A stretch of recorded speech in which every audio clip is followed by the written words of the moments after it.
Today, every female has about two major markers of success she considers to be measuring in her life: getting a job and buying a house.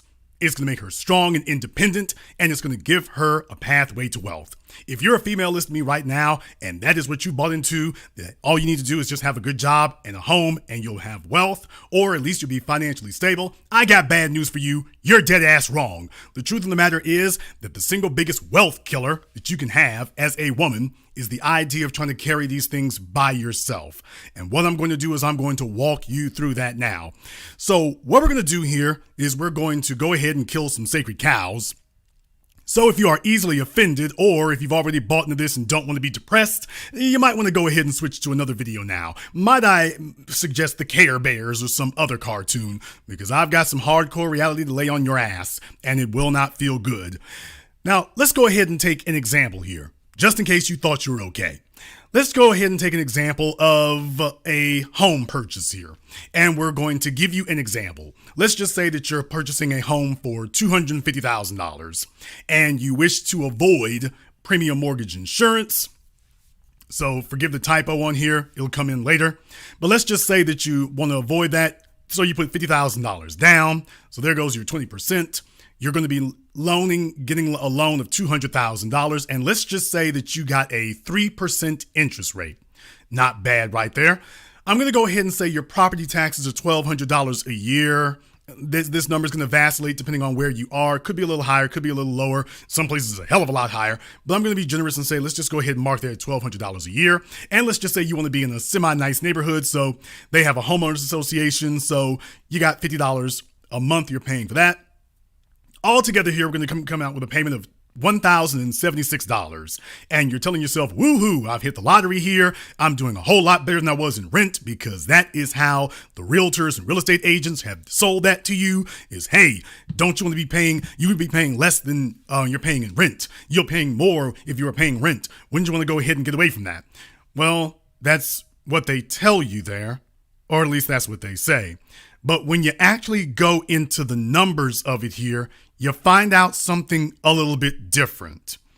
Now, when you take a look at that same transaction and you go through this right here, what you realize is most people do not actually work this all the way out. Because yes, what you have is a home valued at $250,000.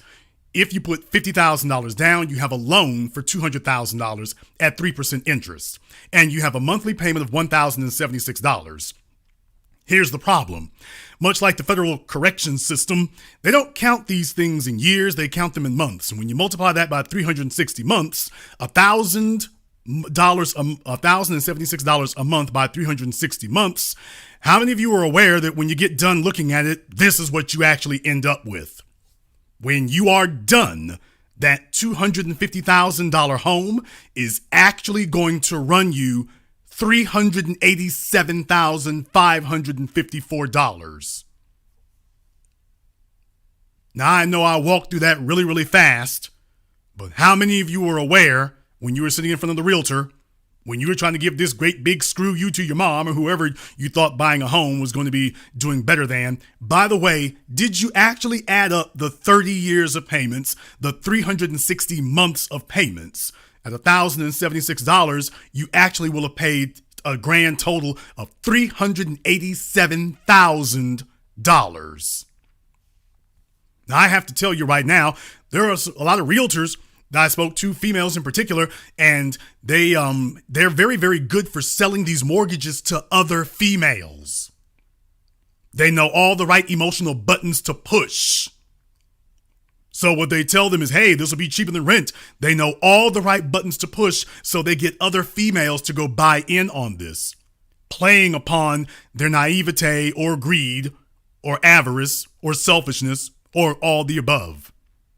Well, why don't we go ahead and see if we can swing something a little bit easier here, because Jason's being mean. Why don't we go ahead and swing something a little bit easier here? Because by the way, how many single females do you know who got $50,000 laying around that they can commit to a house for the down payment? How many of them do you know who have that? All right, so let's go ahead and try something a little bit different here, a little bit closer to reality here. Let's say that you have that same $250,000 home. You have a down payment of $25,000. That's 10%. The loan amount is going to be $225,000, and let's just say that you have an interest rate of 3%. We keep all the other factors the same. This time now, the PMI, I'm going to keep that at $100 a month. Let's just say that's what you have. Well, there you go. You have a monthly payment of $1,313.19, still doing better than rent, as it were. Still doing better than rent, depending on where you are. If you're a single female by yourself, depending on where you are, well, that comes out a whole lot better there for you, doesn't it? Doesn't it? Oh, hell. Here comes math again. You all have to forgive me. I was in a rush here. In reality, that should be over there right slightly to the left. Because when you grab in PMI, you'll have the amount here before the 60 months and then after the amount after 60 months, depending on what happens here.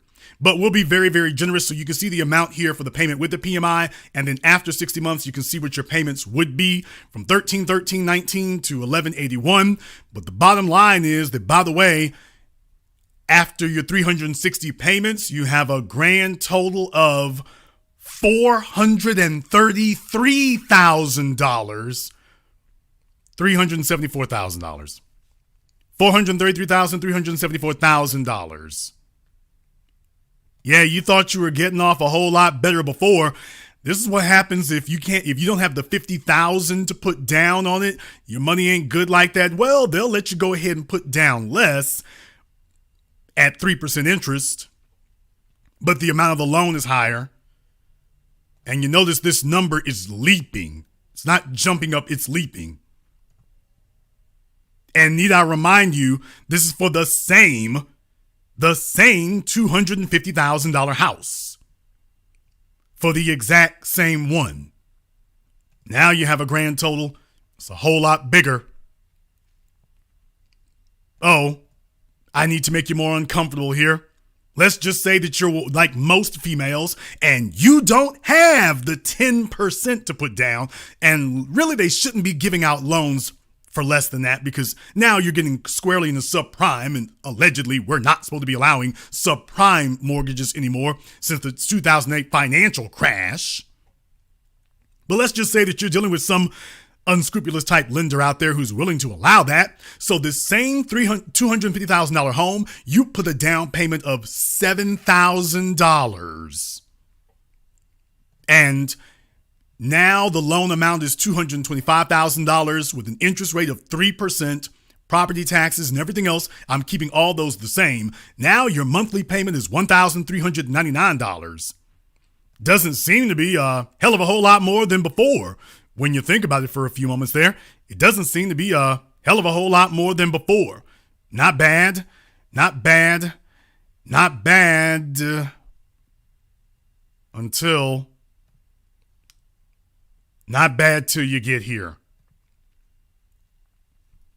That $250,000 home is going to ultimately cost you $465,718.46.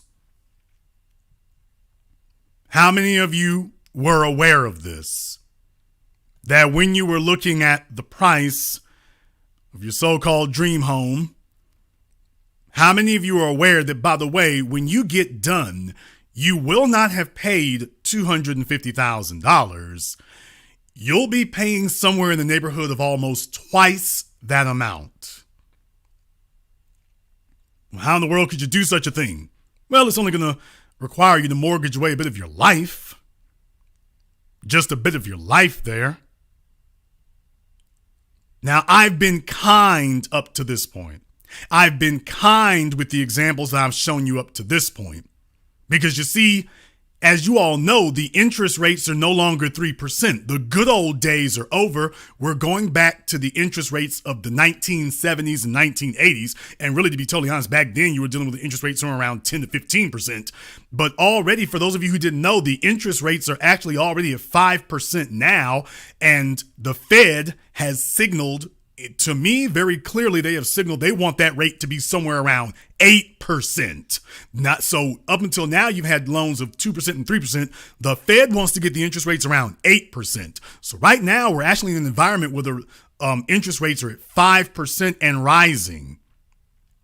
It's actually like 5.5 and rising. So in anticipation of the next Fed chairman meeting, which is going to be next month, when they're going to raise the interest rates again, we expect that to get about 6%. So let's go ahead and take a look and see what the world will be like at 6%. What does it look like? Well, if you put the 20% down, it looks like this.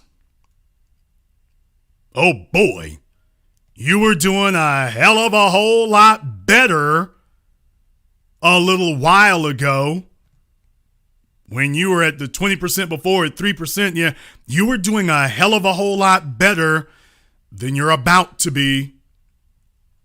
With all things remaining equal, the same $250,000 house with a $50,000 down payment. Now the monthly payment is $1,432, but the total will be over $500,000.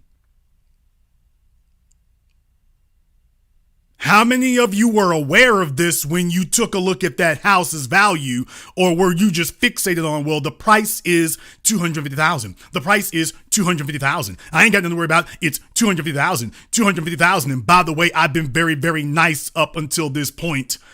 I'm going to dispense with the pleasantries because, as most of you here know, in most of America, the median home price is well over $350,000 now. Particularly, you're talking about new construction. Well, what does that look like? Hang on to your butts, kids. $350,000 home. Let's just say that you put the 20% down. Well, that's going to be $70,000. How many young females out here got 70 grand they can lay their hands on? Let's start with that one right there. How many of you got 70 grand you can slap your fingers on? No, let's dispense with the nonsense. How many of you actually have that?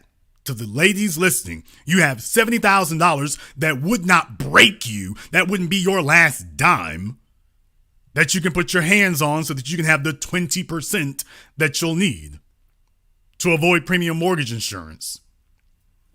So you have a loan amount of $280,000 at a 6% rate there. As you can see, everything else remaining equal. Forget the PMI.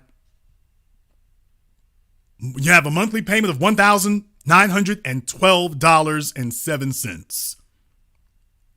Well, yeah, seems like it, doesn't it?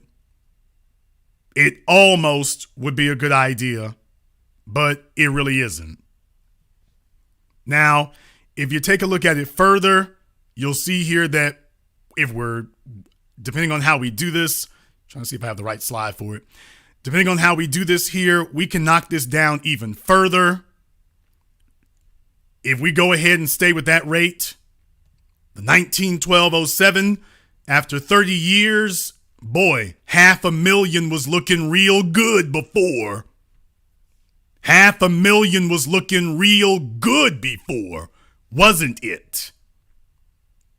Now you're paying, after 30 years, you will have paid $688,346.93. For those of you living in Dallas, Houston, St. Louis, Chicago, DC, Atlanta, and we're not even talking about the good parts of those cities. We're not even talking about those. We're talking about median to be in not the bad part of town, but to get a basic home. This is what you'd be looking at here if the cost is $350,000.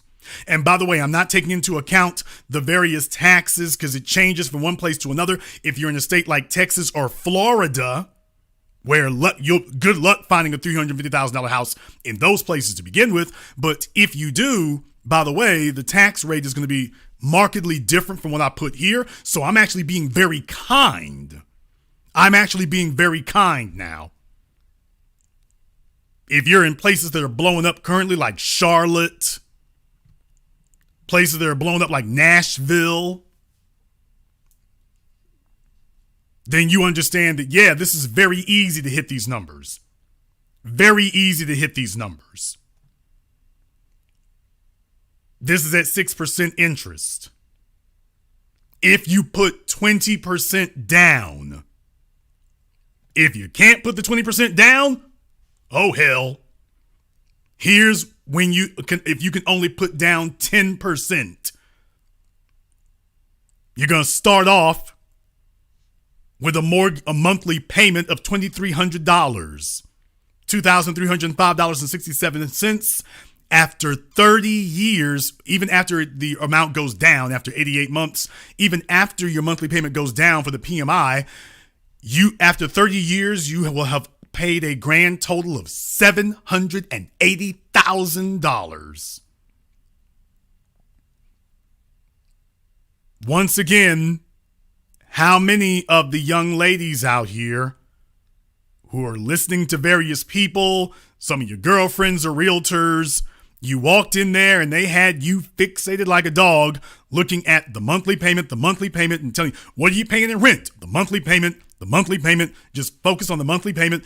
What are you paying in rent? Doesn't matter, monthly payment. And you were like, yep, I can afford the payments. You thought this was bad reasoning when it came to automobiles. Most of you are sitting up here acting like you have won the Super Bowl and the World Series in the same day, discussing a house.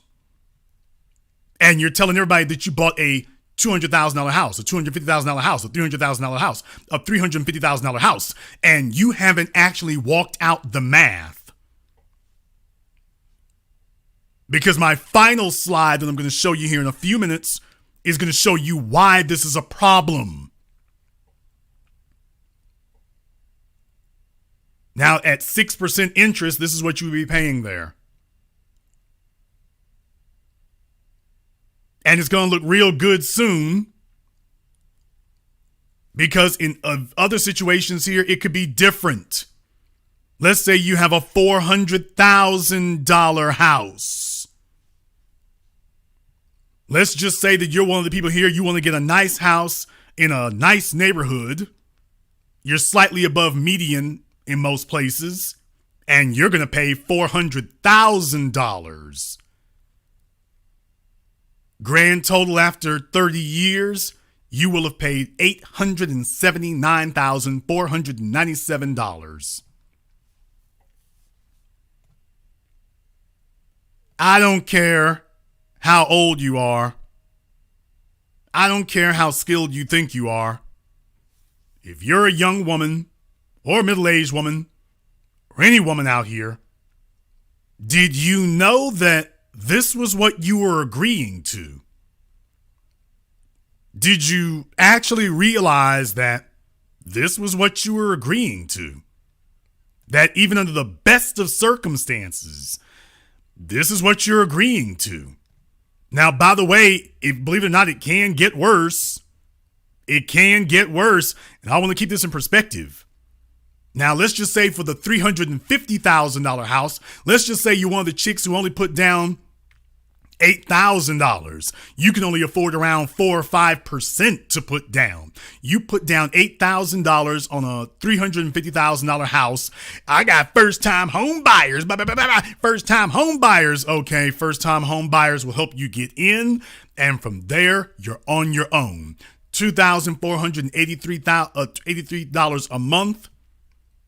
That's before after the 129 months, $2,283.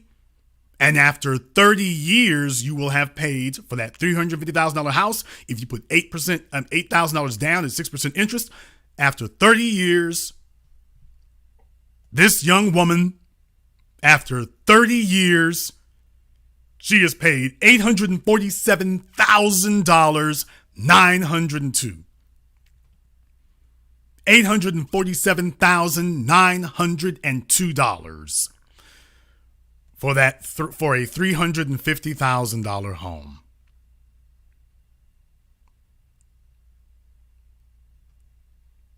So when you go through your Facebook pages, your Instagram, you flip through it and you see some chick sitting up there, standing out there like she just came from Sunday go to meeting, and she's bragging about a house she's sitting in front of. I just bought a home and this, that, and the other. And then you go ahead and take a look at it. And what I'm telling you is that even under modest conditions, even under the rates that we were looking at, even under what we were looking at, it wasn't so great then. Now it's full-blown Armageddon out here. That's my point. It wasn't great then. And why is this so important? Why is it that this video has the title on the thumbnail, Wealth Killer? Why is it I'm telling you that a woman's number one goal guarantees that she will die broke? Because I want you to understand something. 30 years, with the average life expectancy for a woman, particularly a black woman, being somewhere between 72 and 74 years, ma'am, this is almost half of your lifetime. Paying for this house will take up half your lifetime. It'll most likely take up all of your working years. And that's the real problem. And why is that a problem? What the next thing I'm going to show you here, and I recommend you sit down, because I went through all of this to bring you to this point.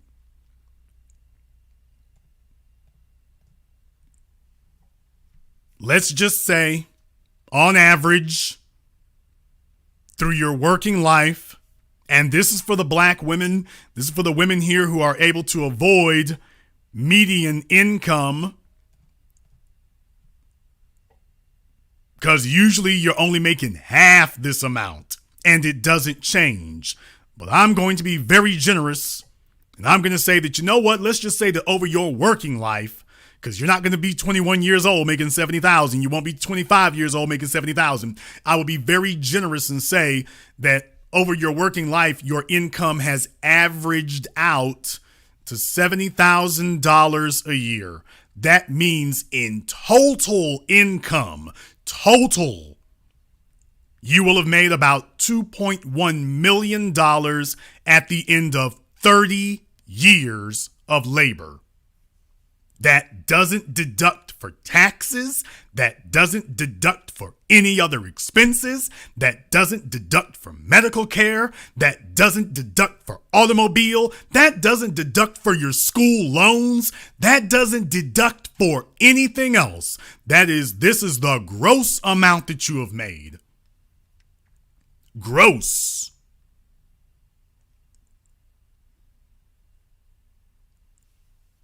Now, let's just say that you paid 25% out in taxes.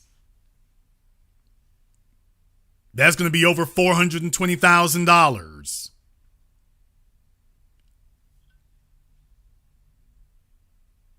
That's not where you want to be. That still leaves you in the neighborhood of $1.8 million left over after 30 years. $1.8 million of net income.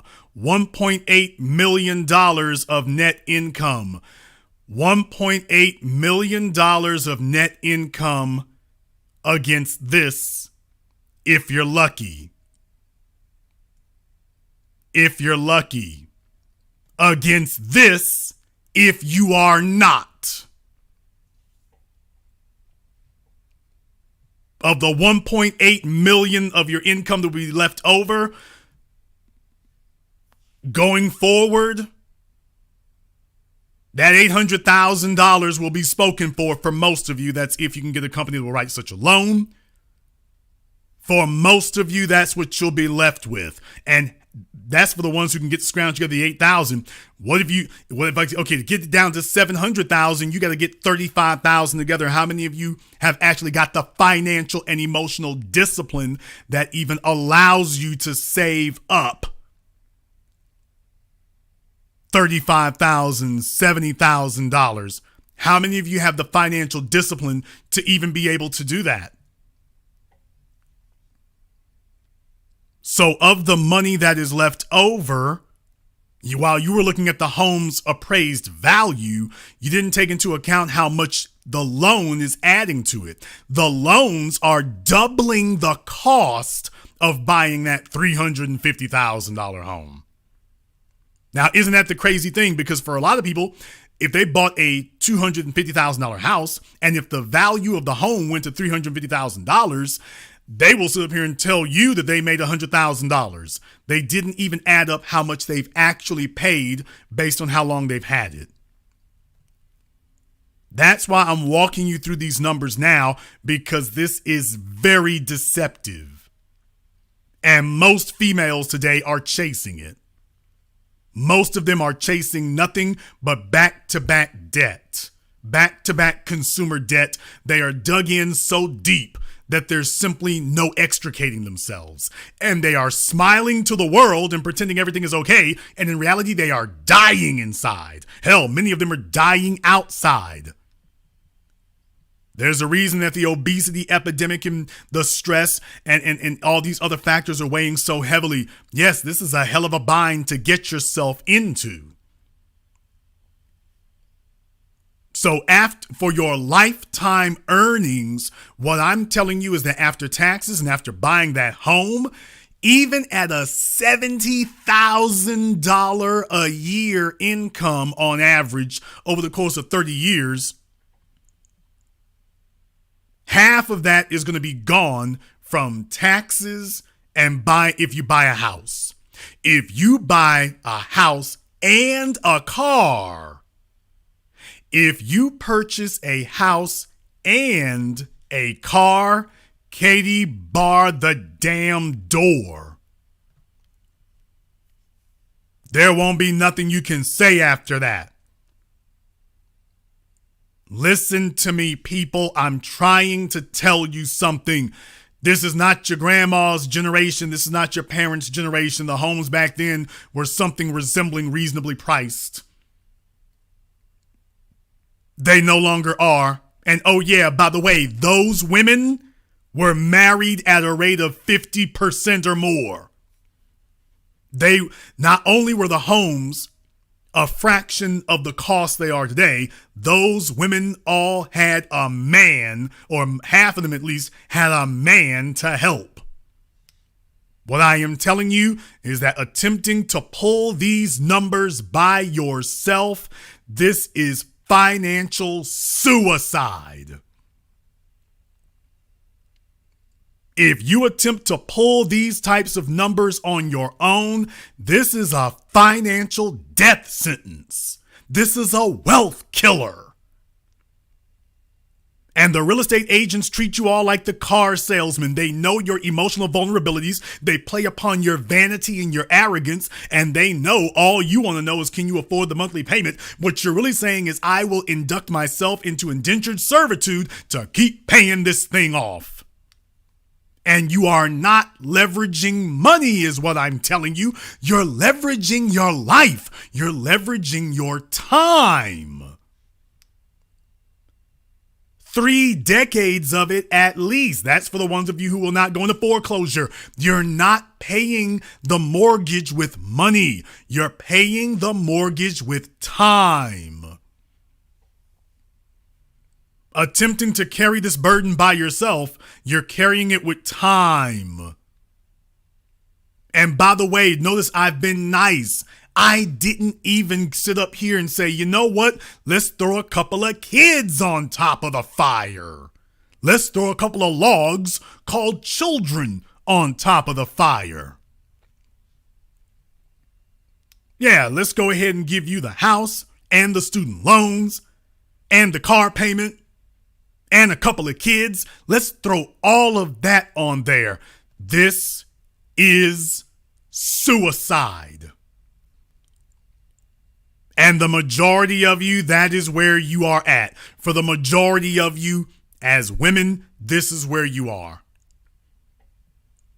Now, a home could be an asset, but only if you can get the right terms and get enough of that debt out from off of you quickly enough. Doing it by yourself will be virtually impossible for 95% of you. You'll just be going to work and paying, and hopefully you're getting a lot of psychic satisfaction out of paying off this debt for another 30 years. Think about that for a moment. How many of you listening live or recorded, to the women, throw me up a hand emoji, or for those of you listening to this recorded, go ahead and say this in your heart or put it in the comments section later. How many of the women listening to me right now, you've been working since you were 19 or 20 years old? You bought a house when you were in your 30s, if you're lucky, 40s, if you ain't. You started working in your 20s. You bought a house. Let's just say you bought a house at the age of 35. You're basically saying, I'm going to have to work at least until I'm 65. If you bought a house at 45, you're going to have to work at least until you're 75. Selling the house, that's the kind of thing that you would think, well, that would be an option. Let me go ahead and sell the house. Well, that's a great idea. One more question here. By the way, after you sell the house, where are you going to live? Where are you going to live? I was talking to a young lady here earlier today, and I was explaining this to her, and she was like, well, you know what? I can go ahead and sell the house and take the money from selling the house and go rent an apartment. I said, did you hear what the hell you just said? Did you listen to a damn word you just said? I'll sell the house and then take the money from selling the house and then go rent an apartment. I thought the whole point of buying the damn house was so that you don't have to pay rent anymore.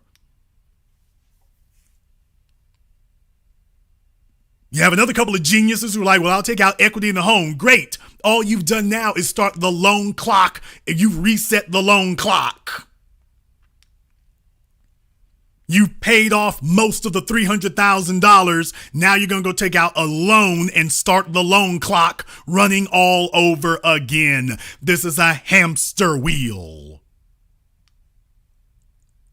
This is a hamster wheel. That's my point. And they're able to play upon your avarice and your greed and your selfishness and your narcissism. If you think that those things are not harmful, think again. And yes, I will say it again. There are a lot of female realtors and real estate agents and loan officers who walk other women into these financial boondoggles, knowing full damn well that at best they are feeding other women into a system that is going to burden them for the remainder of their days at best, and at worst, they're going to walk them into a foreclosure that'll wreck their finances, knowing they're doing it. You got plenty of other women. Every time you see some female, I'm a licensed realtor, I'm a licensed realtor. Ask her how many other women she's signed up for a house and walked through the process of getting the mortgage. And then go ahead and go over those final numbers. And by the way, it's like, ma'am, you were talking to another female. She got 2 kids and she makes $50,000 a year. You put her in a house that's going to take up from her lifetime. If she makes $50,000 a year over the course of 30 years, she's only going to make $1.5 million. If you put her in a house that's going to eat up $680,000, you've eaten up 1/3 of her lifetime earnings. Because that's what you're really, quote, mortgaging. That's what you're really mortgaging is your entire lifetime earnings. That's what you're putting up against the mortgage. This is how much I will make throughout my lifetime, because you're going to be paying this off over the course of decades. So in other words, into the future. So your projected earnings, your projected disposable income, your projected vacations, whatever else you thought you were going to do, you haven't signed an agreement to anybody for those other things, but you did sign an agreement for this.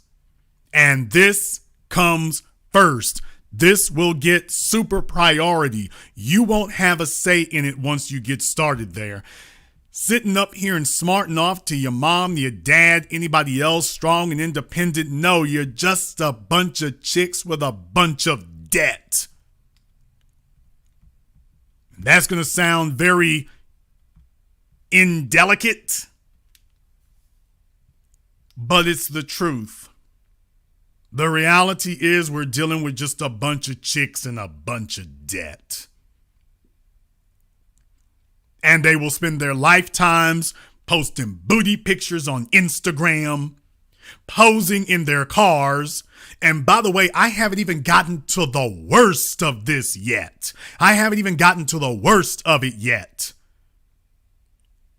Remember, years ago, I was telling you all that we've come to the age now of the 10-year car loan. It used to be a car loan was only 2 years, then it came to 3 years, then it was 5 years.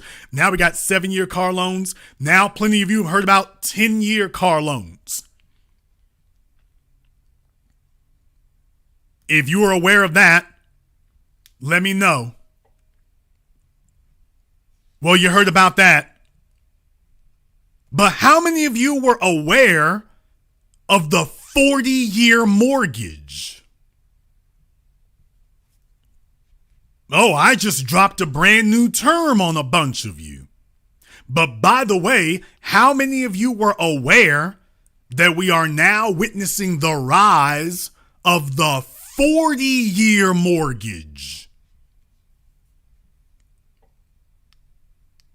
Yeah, there's a bunch of folk giving bug-eyed emojis now. Yeah, how many of you knew that's becoming a thing now? Forget 360 months. Forget that altogether. Welcome to 480 months of payments. Welcome to the new world. And understand, with refinancing loans, you already could find yourself in that situation. You already could find yourself in that situation of exceeding the 30 years with a refi. But by the way, no, we got situations now where they're walking you in the door. There are a bunch of people here from the pandemic when the government was giving out their forbearances and whatnot. Some of the banks have already started reworking their loans into 40-year mortgages, taking them out of a 30-year mortgage and putting them in a 40-year mortgage. But by the way, that's not really, confined to the banks dealing with forbearances from the pandemic. This is actually already a thing.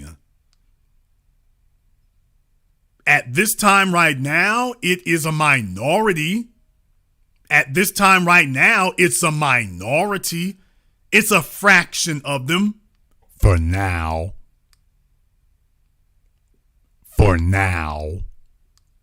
Now, for those of you who are saying to yourselves, I want you to understand what these numbers really mean, because there are a bunch of you who really don't know. Let's just say you put 10% down a home. How many of you understood that the home's value is $250,000? The bank gave you a loan for $225,000. If you paid on the house for 10, 15 years, the bank got their money back. So in reality, they didn't actually lose on it.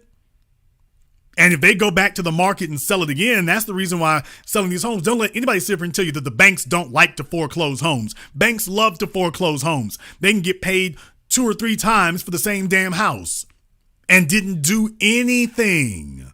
They didn't do anything. Hell, you got 800-foot houses in San Francisco selling for $1 million. The bank loves this situation. They can sell the houses 2 or 3 times and don't have to do anything and keep caking it off every time. They love that. They always have. So don't let anybody sit up here and tell you banks don't like doing that. They wouldn't have REO officers and foreclosure officers if they didn't. That's part of the business model. It's part of the business model. It's already baked into the cake, is what I'm trying to tell you.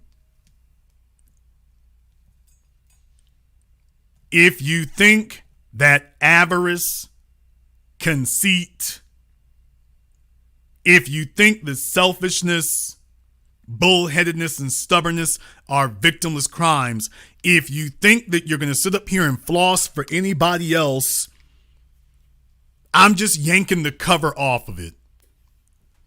Most females today will sit up here and there are 2 major things they brag on. You hear them all the time.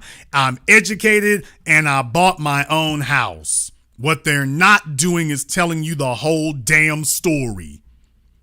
If you want to know the real reason why it is, regardless of income strata, It doesn't matter whether she's making $35,000 or $135,000. If you want to know the real reason why it is that the majority of females are going to work until they die, and when they die, they will die broke. Just understand, impulse purchasing, emotional spending, it's not just relegated to handbags, it's everything. Because just like the salesmanship of only mentioning the down payment and the monthly payments, there are a bunch of females listening to me right now. You live in New York, you live in DC, you live in Atlanta, and you can tell people the quote, the value of the home when you purchased it, and you can tell them your monthly payment. You can tell them that, but you can't tell them what the grand total will be, what you will have actually paid. You'll just keep referencing the home's value, the home's value. You will not talk about the total payments because the truth of the matter is most of you don't even know. Most of you don't even know that that's what you signed. If I asked you what the total payment, the grand total will be after 30 years, most of you will just repeat the value of the home. Oh, it's $250,000. Oh, it's $350,000. That's all. $350,000. After 30 years, yeah. How much are you paying a month? $1,600? Hey, dumbass, you need to do some math. There are 360 months in 30 years, so take your monthly payment and multiply that by 360. Hell, even at $1,000 a month, after 360 months, that's $360,000. Even if your house is $280,000, simple math at $1,000 a month will tell you that, oh, you're going to be paying $360,000 before you get done. And where is that $360,000, $400,000, $500,000, $700,000? Where in the hell is that going to come from? It's going to come from the same place it always does. It's going to come out of your ass. It's going to come out of your years.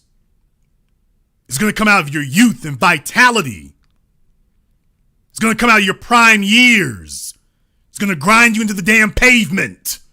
It's going to break apart your soul and turn you into this androgynous drone, which is why when you go on the internet, there are so many females who are composed of hate and pork and hatred.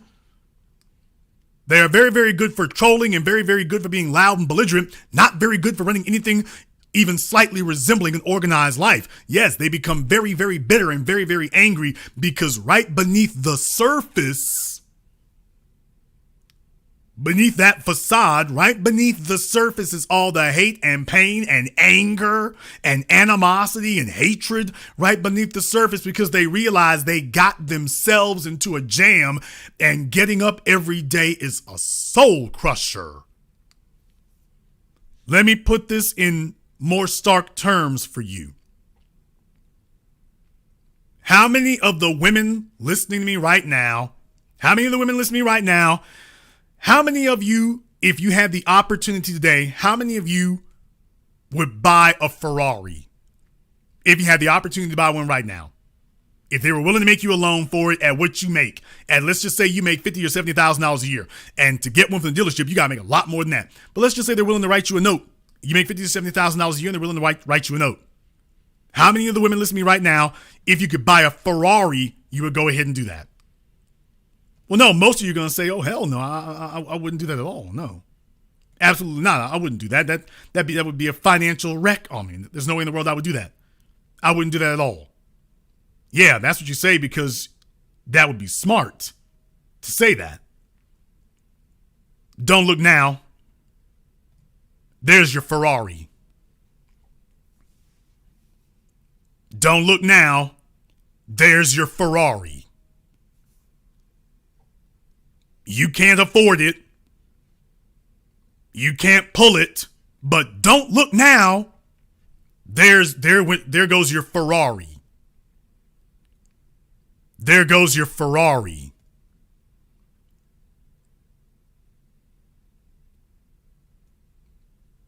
For some of you,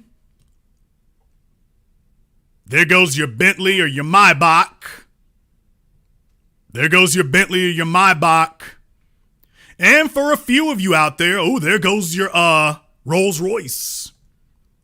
There goes your Rolls Royce.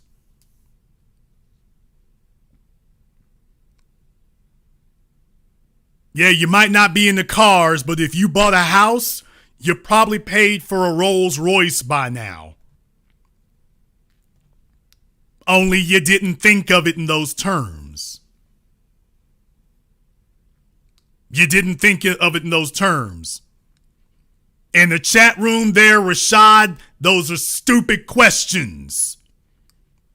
Are you suggesting that folk pay rent until they die? Those are individuals with that type of intellect. That's how you end up in this mess. The answer is very, very simple. As a woman, your mothers were able to handle this and your grandmothers were able to handle this because they had a competent man in their life. They weren't carrying these burdens.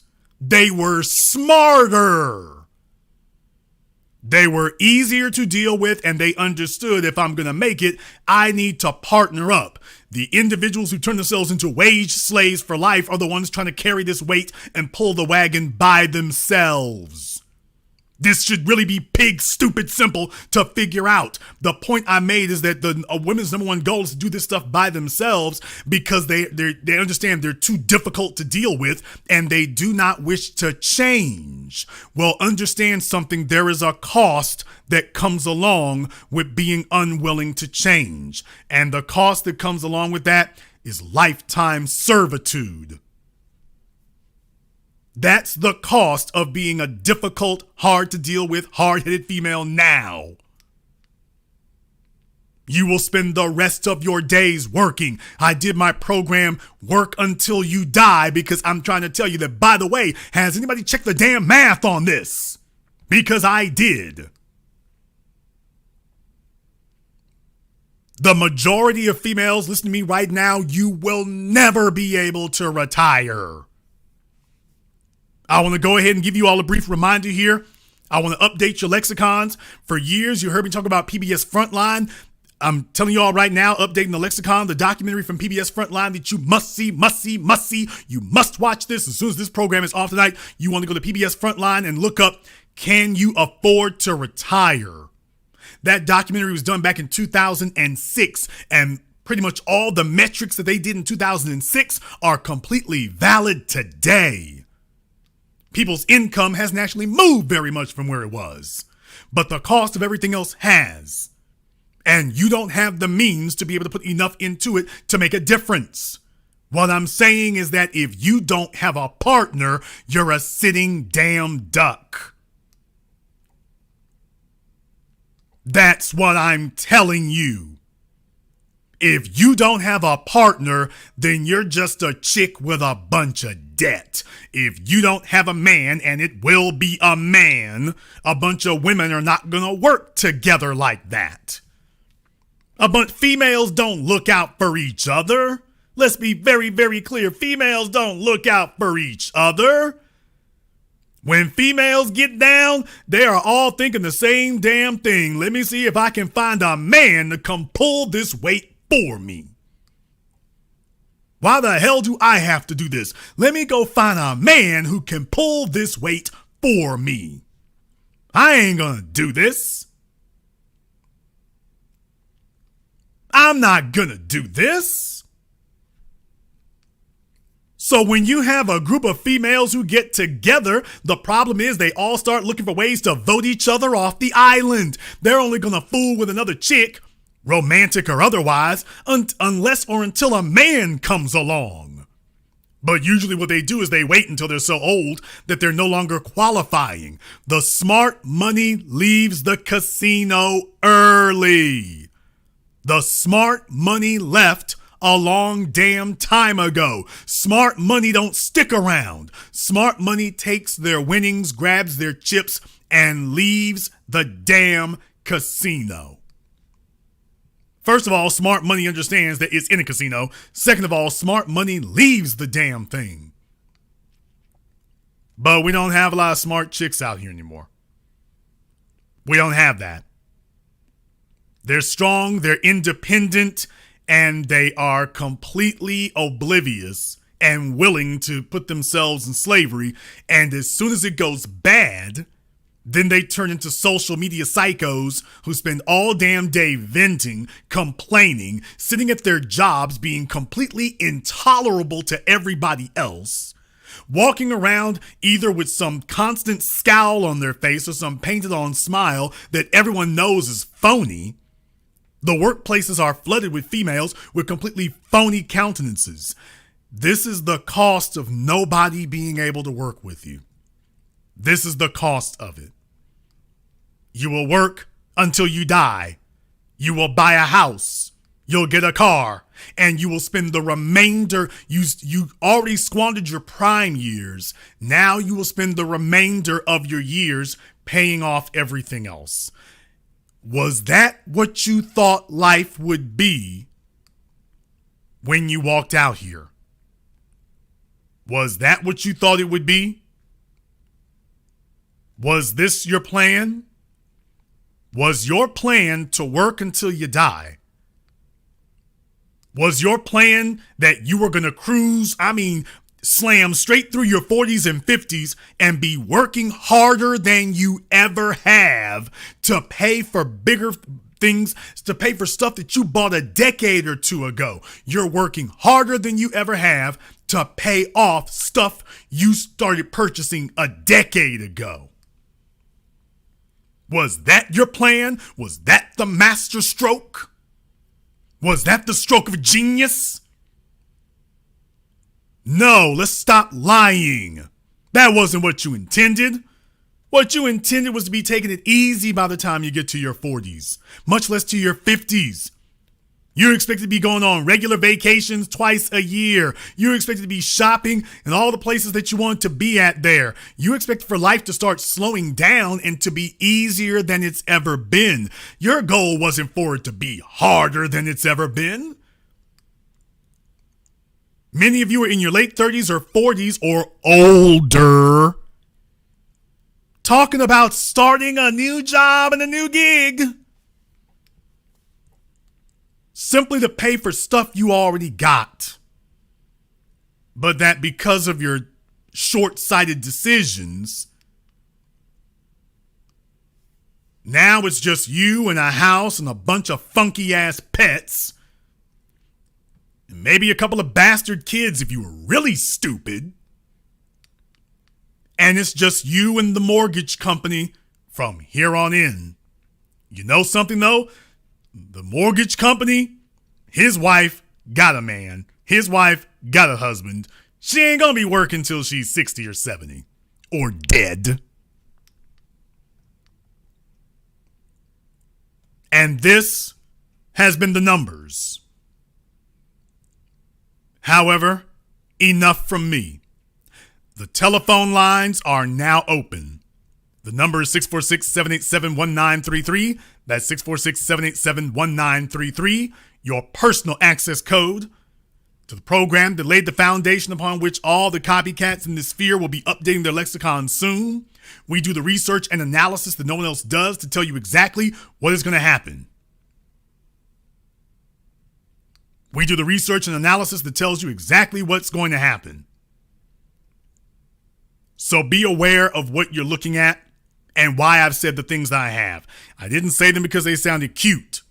I said it because you can accurately extrapolate exactly where it's going to go. Nobody can talk you into failure. It doesn't matter if they like you or if they don't like you. Nobody can talk you into it. People can wish all kinds of bad things on you that they want to, but they can't make it happen. So if I say that this is what will occur, just understand it's not me, quote, talking negatively, ooh, you down talking. It doesn't matter what Jason Black thinks.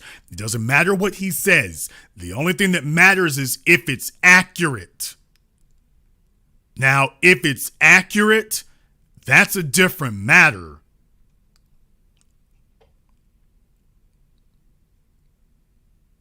If this is an accurate thing, that is a different matter.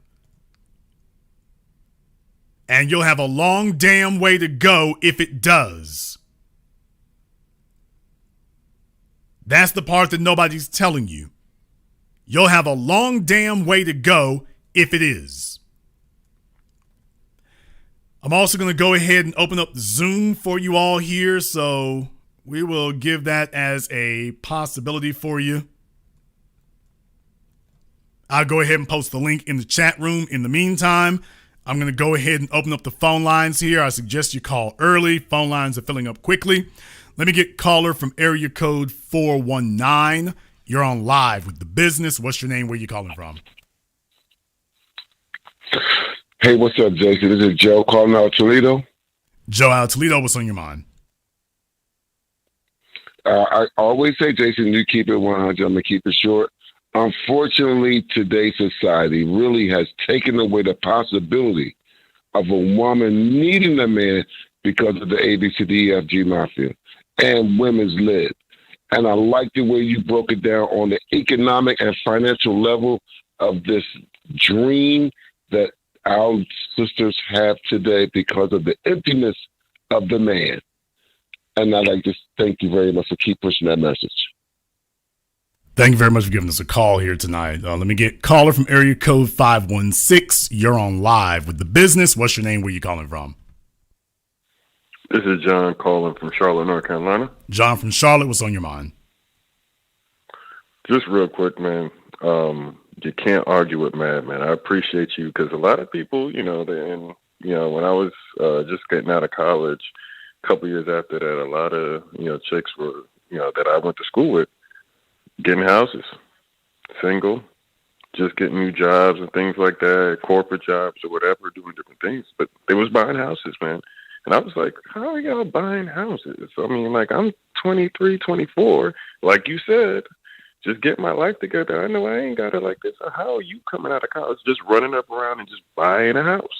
Math is undefeated. And a lot of people put themselves in crazy predicaments and positions because instant gratification. So that's all I'm going to say, brother. I appreciate you actually breaking it down from a mathematical perspective, which not opinion, not emotions, not fantasy, real numbers, hard, concrete numbers. So appreciate that. Thank you very much for giving us a call here tonight. And by the way, how many of you were aware that with all these people sitting up here telling you about this, all these folks who discuss mortgages all these years, by the way, how many of you have seen a video where somebody sat here and grand totaled it? You'll see a lot of videos about mortgages, but how many of them sit up here and grand total the total amount paid after the 30 years? They all just talk about the purchase price and then go to the monthly payment. And then the entire conversation always stops at the monthly payment. They never move beyond the monthly payment. How many of you have had somebody sit up here and say, by the way, let's discuss more than the monthly payment now. Let's discuss the out the door price for that $350,000 home. How about we discuss the out the door price? And by the way, if you all like the program, you might not like what you're hearing, but if you like somebody telling you the actual truth about these things, go ahead and give me a thumbs up emoji in the chat room and hit the likes button for me.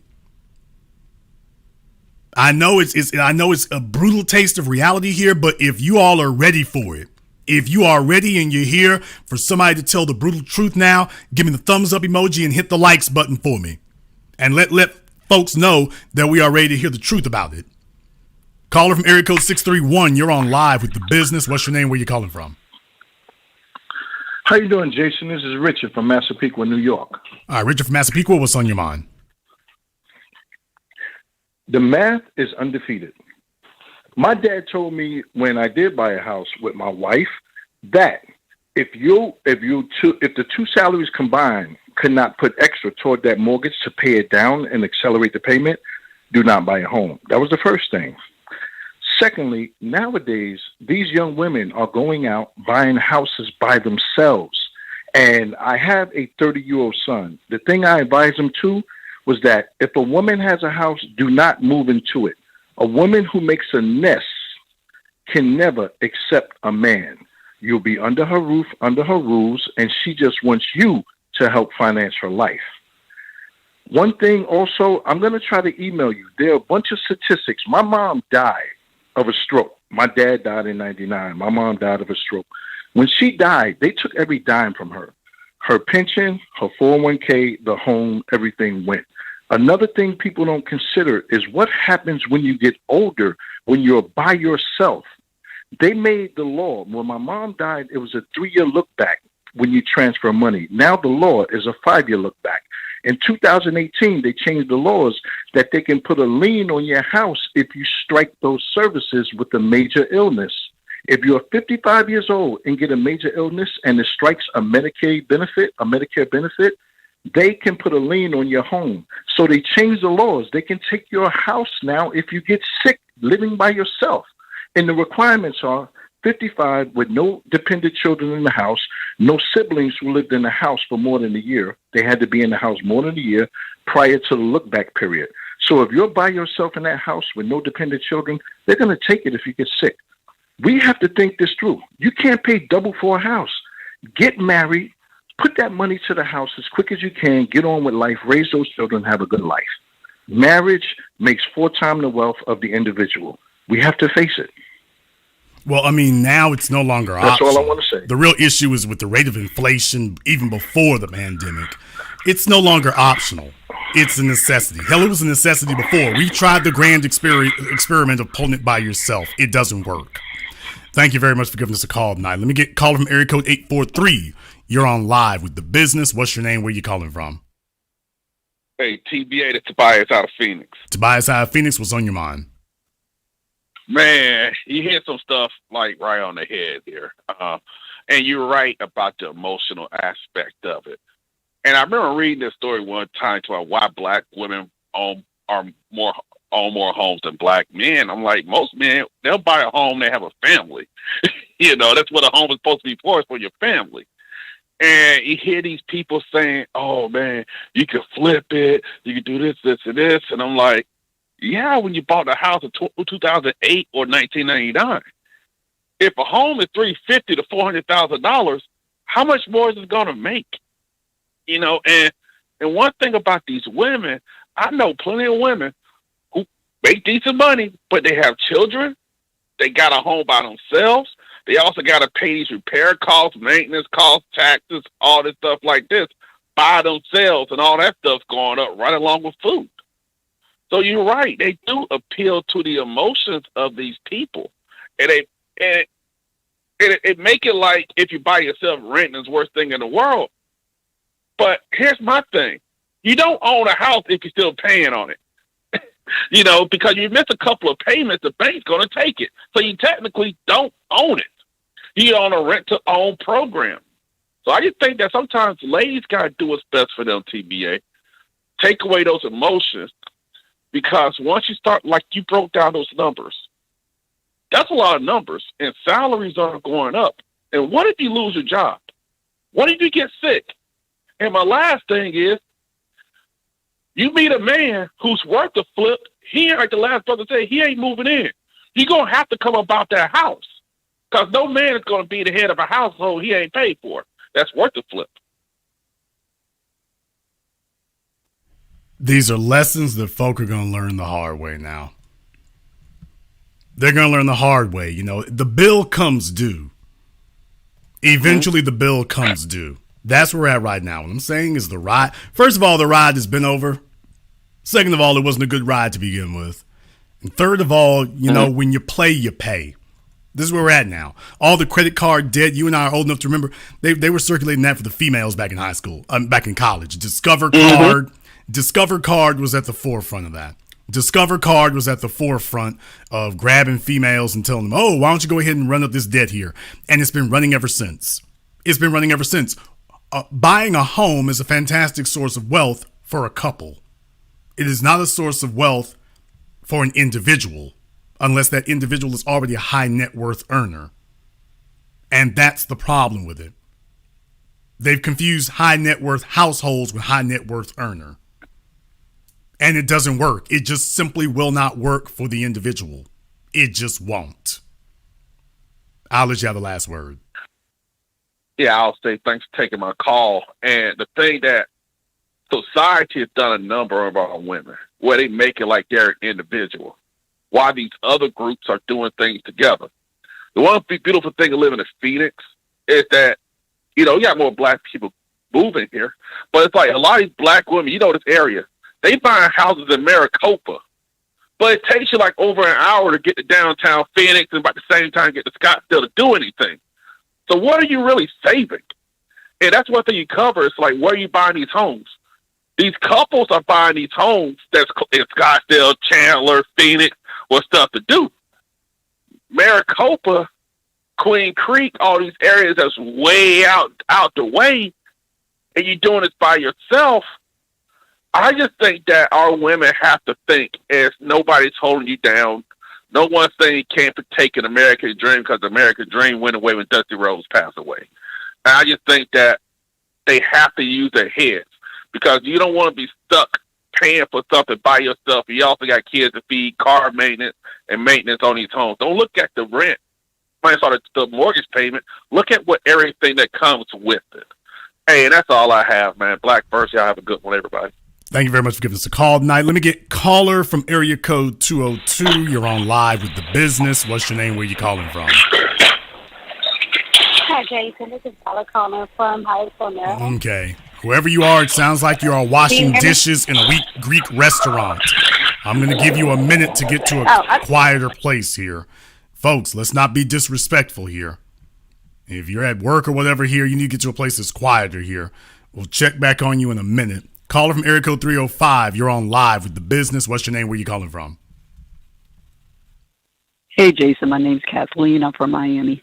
Kathleen from Miami. What's on your mind? Well, I'll have to say what you're saying is correct. I'm 51 years old. I bought a home back in 1998. But, of course, the prices back then were affordable. In Miami? I was a finance mate. Yes. Okay, now are you in Miami proper, or are you like in Hollywood or something? I'm in North Miami Beach. Okay. Well, very little difference. Miami Beach. Very little difference. Go ahead. Right. So watch that bridge. The difference with me was watch that bridge. I'm gonna say for the folks who don't know, you probably know the one I'm talking about. There's the real nice expensive part down there, and then there's that bridge. So watch that bridge. If you go down there, if you go over it, 1 minute you're in multi-million-dollar real estate, the next minute you're in the hood. So without me saying that, the folks in North Miami, I've been there. Watch that bridge. Anyway, go ahead. The only difference was I was a finance major, so with anything that I bought, if I had to get a loan, if I had to get a car, my whole thing was always pay more than I had to pay it down. So with this particular case, I paid it down in about 15 years. I paid it down and finished in about 15 years. Now, the way things are going right now, I don't see myself leaving because, like you said earlier, even if I sold the home for whatever it's going, right now I think it's going for about, the homes at least around here are going for $375, $380. Where am I going to go? There's really nowhere to go. So, and I'm fine with that. I'm fine with that. My whole thing is as long as I don't have to pay, I'm happy. So, but here's the thing. Let me find out here. How old are you? 51. So basically you caught the last train leaving. Exactly. You're one of the beneficiaries here who got the last train leaving, because Miami has completely changed. And I'm talking about from an international standpoint. The NFL team is usually an indicator of what your city's doing. Miami wasn't really, let's be honest, Miami wasn't really moving no weight 20 years ago. So the difference between Miami 20 years ago and now is night and day difference. I got, 3 words for you. Aston Martin building. That's all you need to know is, by the way, Aston Martin's building a whole damn building down there in downtown Miami. Great big ass huge thing for condos and stuff that's blocking the view of everything else. So like I say, that's a night and day difference between what it was 20 years ago and what it is now. So everybody who didn't get in 20 years ago, that's it. The train has left the station. For the kids now, even trying to duplicate what you did, that's their ass. Right. Right. I mean, I like you said, you said it a couple of shows ago. I really feel bad for the upcoming generation. I've got 3 sons that are in their 20s. So I got a 22-year-old, a 24-year-old, and a 25-year-old. I feel bad for them because no matter how hard they work, it's going to be a struggle. They're going to have to, like you said, they're going to have to pair up with people. And I think that's the biggest message out of everything is people are going to have to pair up or triple up, however it goes, whether you do it with family or whatever, the way things are going with gas prices and everything else, it is what it is. Yeah, in the chat room, I didn't even mention the Porsche building. I didn't even mention the Porsche building, by the way. They are correct, though. There's the Aston Martin building and the Porsche building. I will let that say everything you need to know, because up until now, remember, there was what they call the Wilshire Grand, which is the tallest building in Los Angeles, technically speaking. The Wilshire Grand, which is really the Korean Airlines building, is because that's who built it. That's really the Korean Airlines building. But in Miami now, you got the same damn thing within short order. Porsche building, now Aston Martin. Next up, Lamborghini building. But what you just said there is a very good point to make. And I was thinking about that earlier today. I listened to speeches from Malcolm X, and I remember listening to one speech in particular where he's talking about white flight, his white flight speech, where he was talking about when white folk left their neighborhoods and sold their homes to black folk, but the mortgages were so high that black folk wound up having to take in boarders, that is co-renters, into the home with them. So black people found themselves right back again in the same overcrowded conditions that they thought that they had escaped by leaving their old neighborhood. Now, we've been seeing people do this now for years and years in New York. In California, they don't have that much housing to be able to do that with. The folks who can do, the rest of them sleep in their cars. But you are correct. The new generation now is being told, sleep in your car, sleep in a barn, buy a shed, or get a bunch of strangers living in your house with you so you can pay the damn mortgage, if you have a mortgage, or to pay the rent. So it's come full circle again. Say that because I have a girlfriend who's 60 and she's going through that right now. She's got she's living in a nicer neighborhood than I am. I believe she's owned her home for 15 years now. But she went through a divorce, why? And she, why? They basically. Why did she go through a divorce? Why did she get the divorce? Because her husband was cheating, and he basically put it out there that, hey, let me live my life, you live yours. So he wanted the arrangement of, well, we could still be married, but I'm still going to do what I want to do, and. Okay, slow down. She Okay, wasn't agreeing to that. Let's go ahead and dissect that for a moment, because let's be very, very clear. Your friend, she's 60 years old now. When did she get divorced from this man? Right. Probably 10 years ago. So it's been 10 years. So okay, so she waited till she was 50 years old to decide she wants to get divorced. Well, let's say this. I don't think she didn't want to get divorced. No, but if she filed for divorce, she wanted to get divorced. Because let's be very practical about something here. No, I want you to be honest. I'll be honest. Okay, try to work it out. Slow down. She knew slow down. Okay, slow down. Let's not talk over the host. Slow down. I have a question to ask.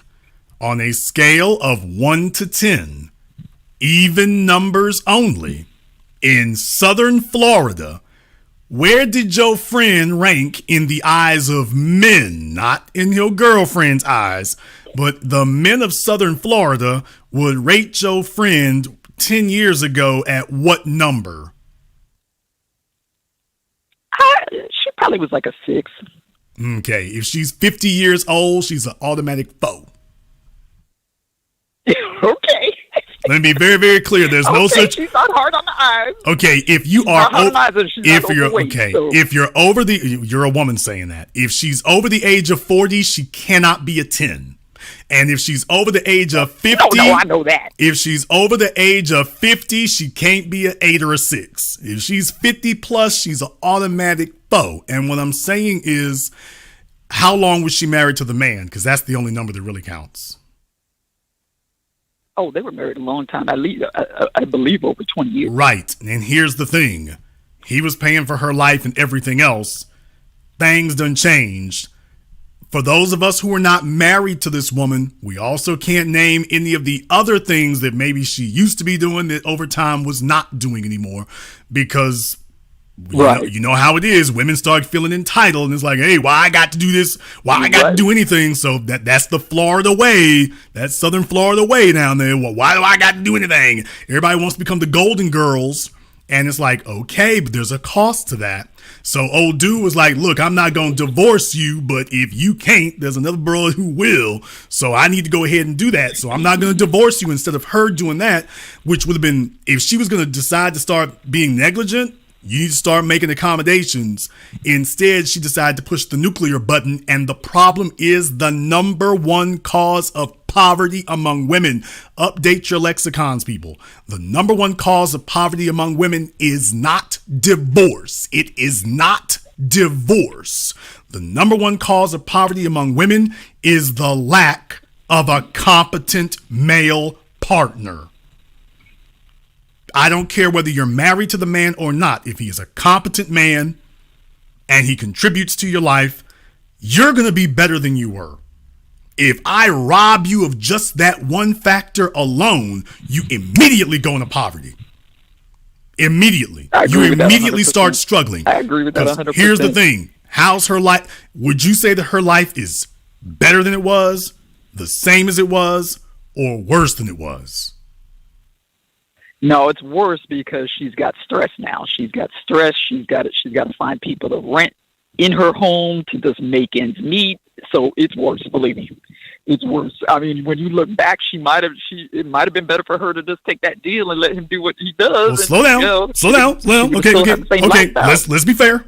Let's be fair. Now, about her ex-husband. Now, would you say that his life is the same as it was, better than it was, or worse than it was? I can't say I don't think it's worse than it was. Let's say that. I don't think it's worse than it was. It might be the same or slightly better. It might be the same or slightly better. I know it's not worse. I'll say that. Okay, here's the only question you have to ask yourself. Does he have another woman? Yes, he does. Now, the funny thing is the new woman he has is heavier than my is heavy set. My friend was never heavy set. Is she younger? But that goes into a whole But she probably was a little bit younger. There you go. She was probably a little bit younger, maybe 10 years younger than my friend. Yeah, so there you go. There goes that train. There you go. All right. See, understand something. It means something.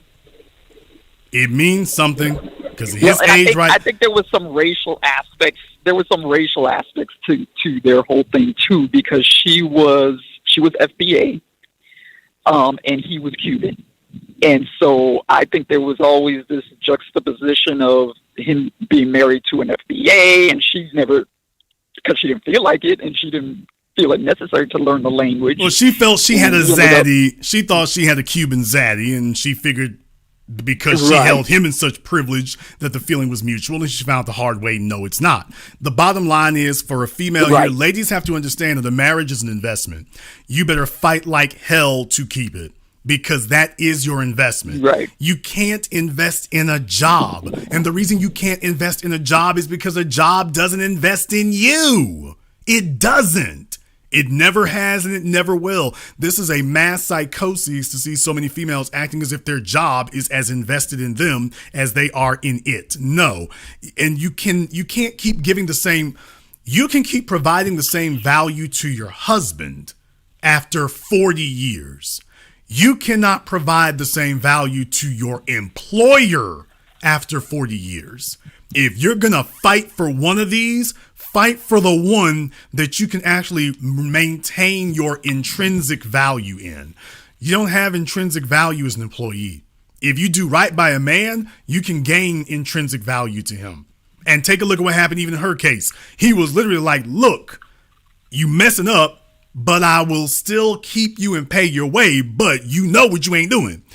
He literally did that, and she was like, yeah, I got other, I talked to an attorney, so he told me that I can bully you and control you. And she found out, no, the attorneys just lie. They just lie. The attorneys got their fees. They messed up your marriage. She got raped by the attorneys. Yeah, they don't tell you that. They don't tell the women. She had to dip into her 401k to pay the No, they don't tell the women that. When women think about getting divorced, they think it's like the welfare office. It's going to be free. They read about these Hollywood divorces. Oh, well, he'll have to pay for this, that, and the other. No, if you're not making $10 million a year, no, you're going to have to pay for this. It's going to be a radical changing of things. An honest divorce attorney will tell a woman, are you sure you want to do this? Because your life is going to radically change from where it is.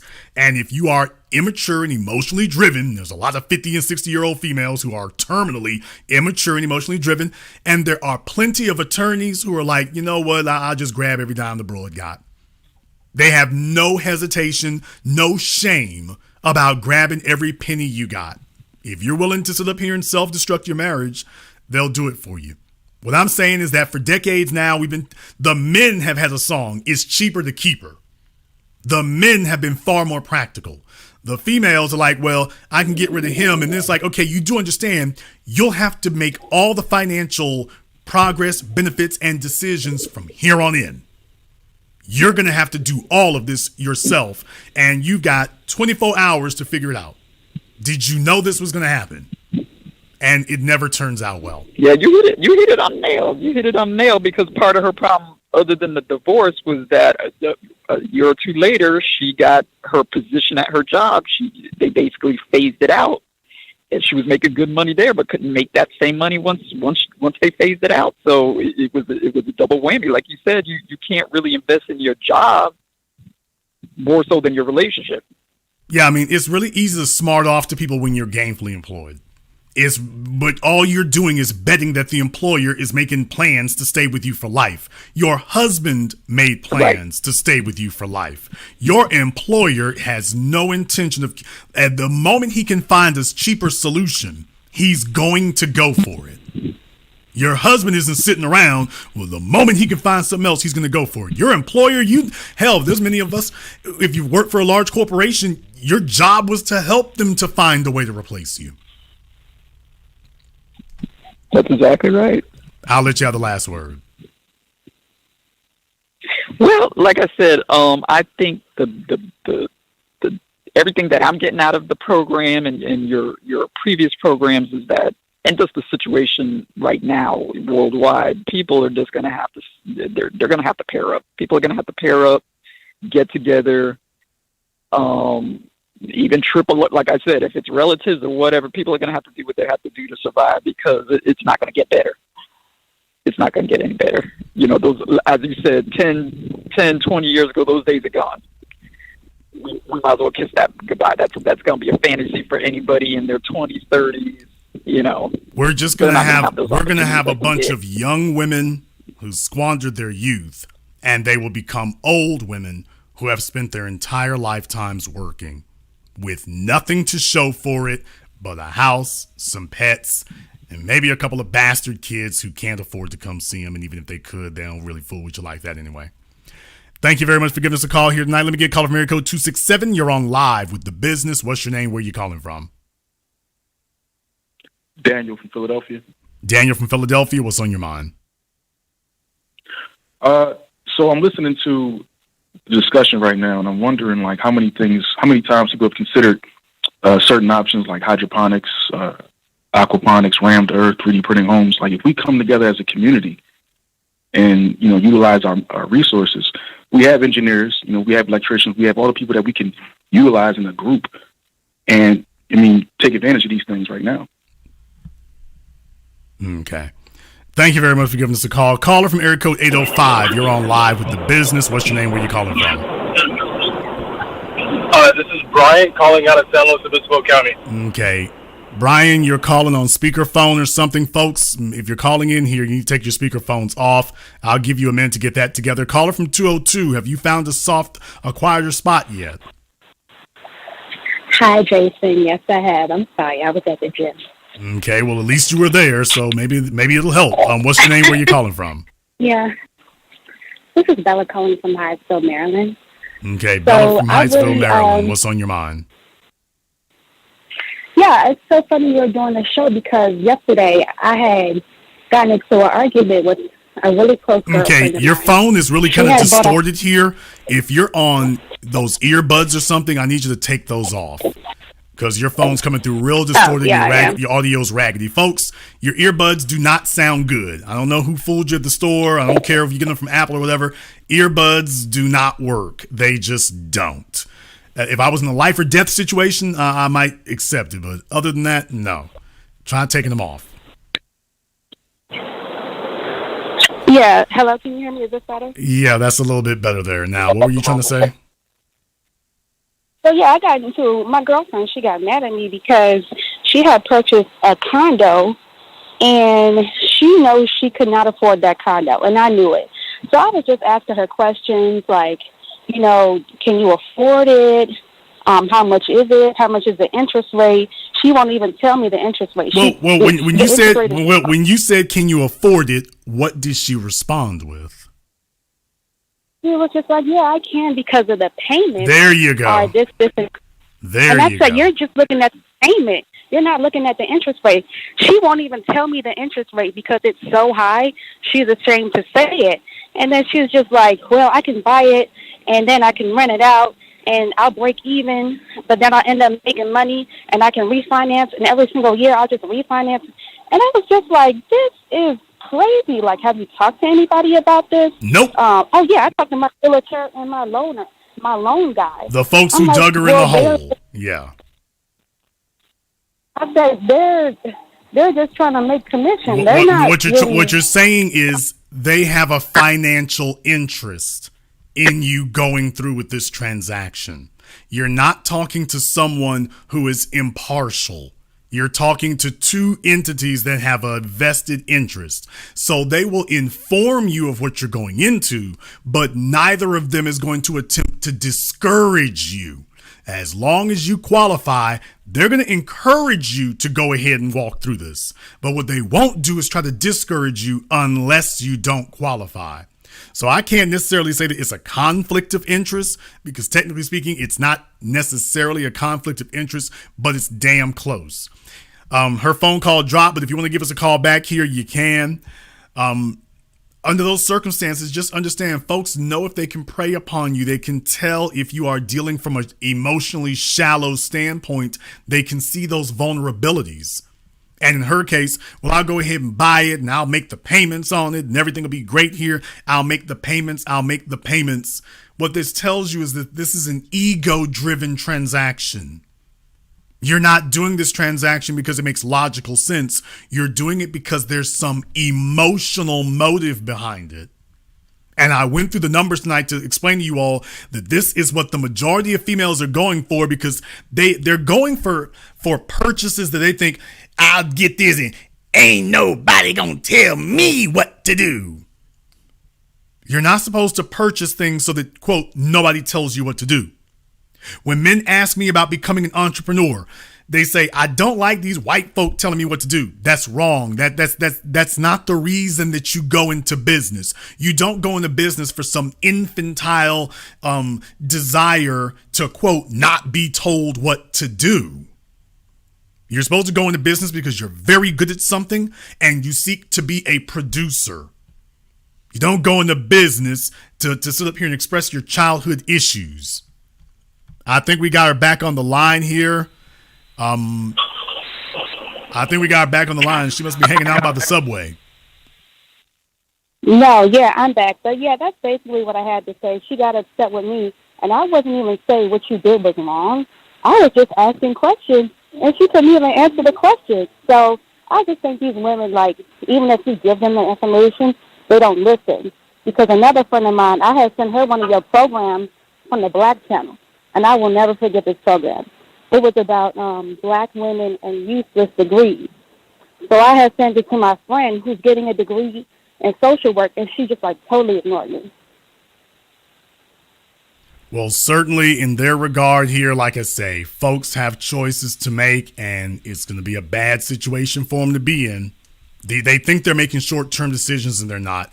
They're in so far over their heads, it's not even funny. Thank you very much for giving us a call. Let me get caller from area code 301. You're on live with The Business. What's your name? Where are you calling from? Okay, turn off your speakers or whatever you have going on there. Hello? Yes, what is your name? Where are you calling from? Sherry calling from Maryland. Sherry calling from where at Maryland? Oh, in Hyattsville, Maryland. I've called him before. I'm a classic example of everything not to do. But living in Maryland, Prince George's County has a lot of women making six figures, but a lot of them are single or divorced. So what do you think the outcome will be for them? You know, they're all in Dubai, traveling around the world, single and happy, seems to me. I mean, it's going to be a life. It's going to be a life of struggle. The bottom line is they can't afford it. What they're going to try to do is they're going to try to afford the lifestyle of a two-family home, a two-earner home by themselves, and they can't afford it. Mm-hmm. So what they'll do is they'll try to steal small, short-term rewards. So they'll go on a trip that they can't afford to Cancun or Barbados or something. That you got a whole bunch of chicks out here who make $40,000 a year, but they got passports. Because Instagram has encouraged them, hey, you should go places and see things, so they're just doing it as a fad, when in reality, this is a life you cannot afford. So, yeah, you can go to, if you save up for a year, you can go to Barbados for 3 or 4 days, and then you're going to have to go work another year to go back for another 3 or 4 days. You know, if you actually had a man, you'd probably be able to stay for 3 or 4 weeks. It'd probably work out a lot better. So you have a bunch of young women who are hard-headed. They've listened to hard-headed old women, and now they're just becoming older women who don't have any options. Mm-hmm. Yeah. And it looks like, and then I'll let you go, and it looks like a lot of the foreign women, they've got their antidote. They're getting men. They're getting theirs, ours, and everybody else's. They're not single. And black women are not telling each other the truth.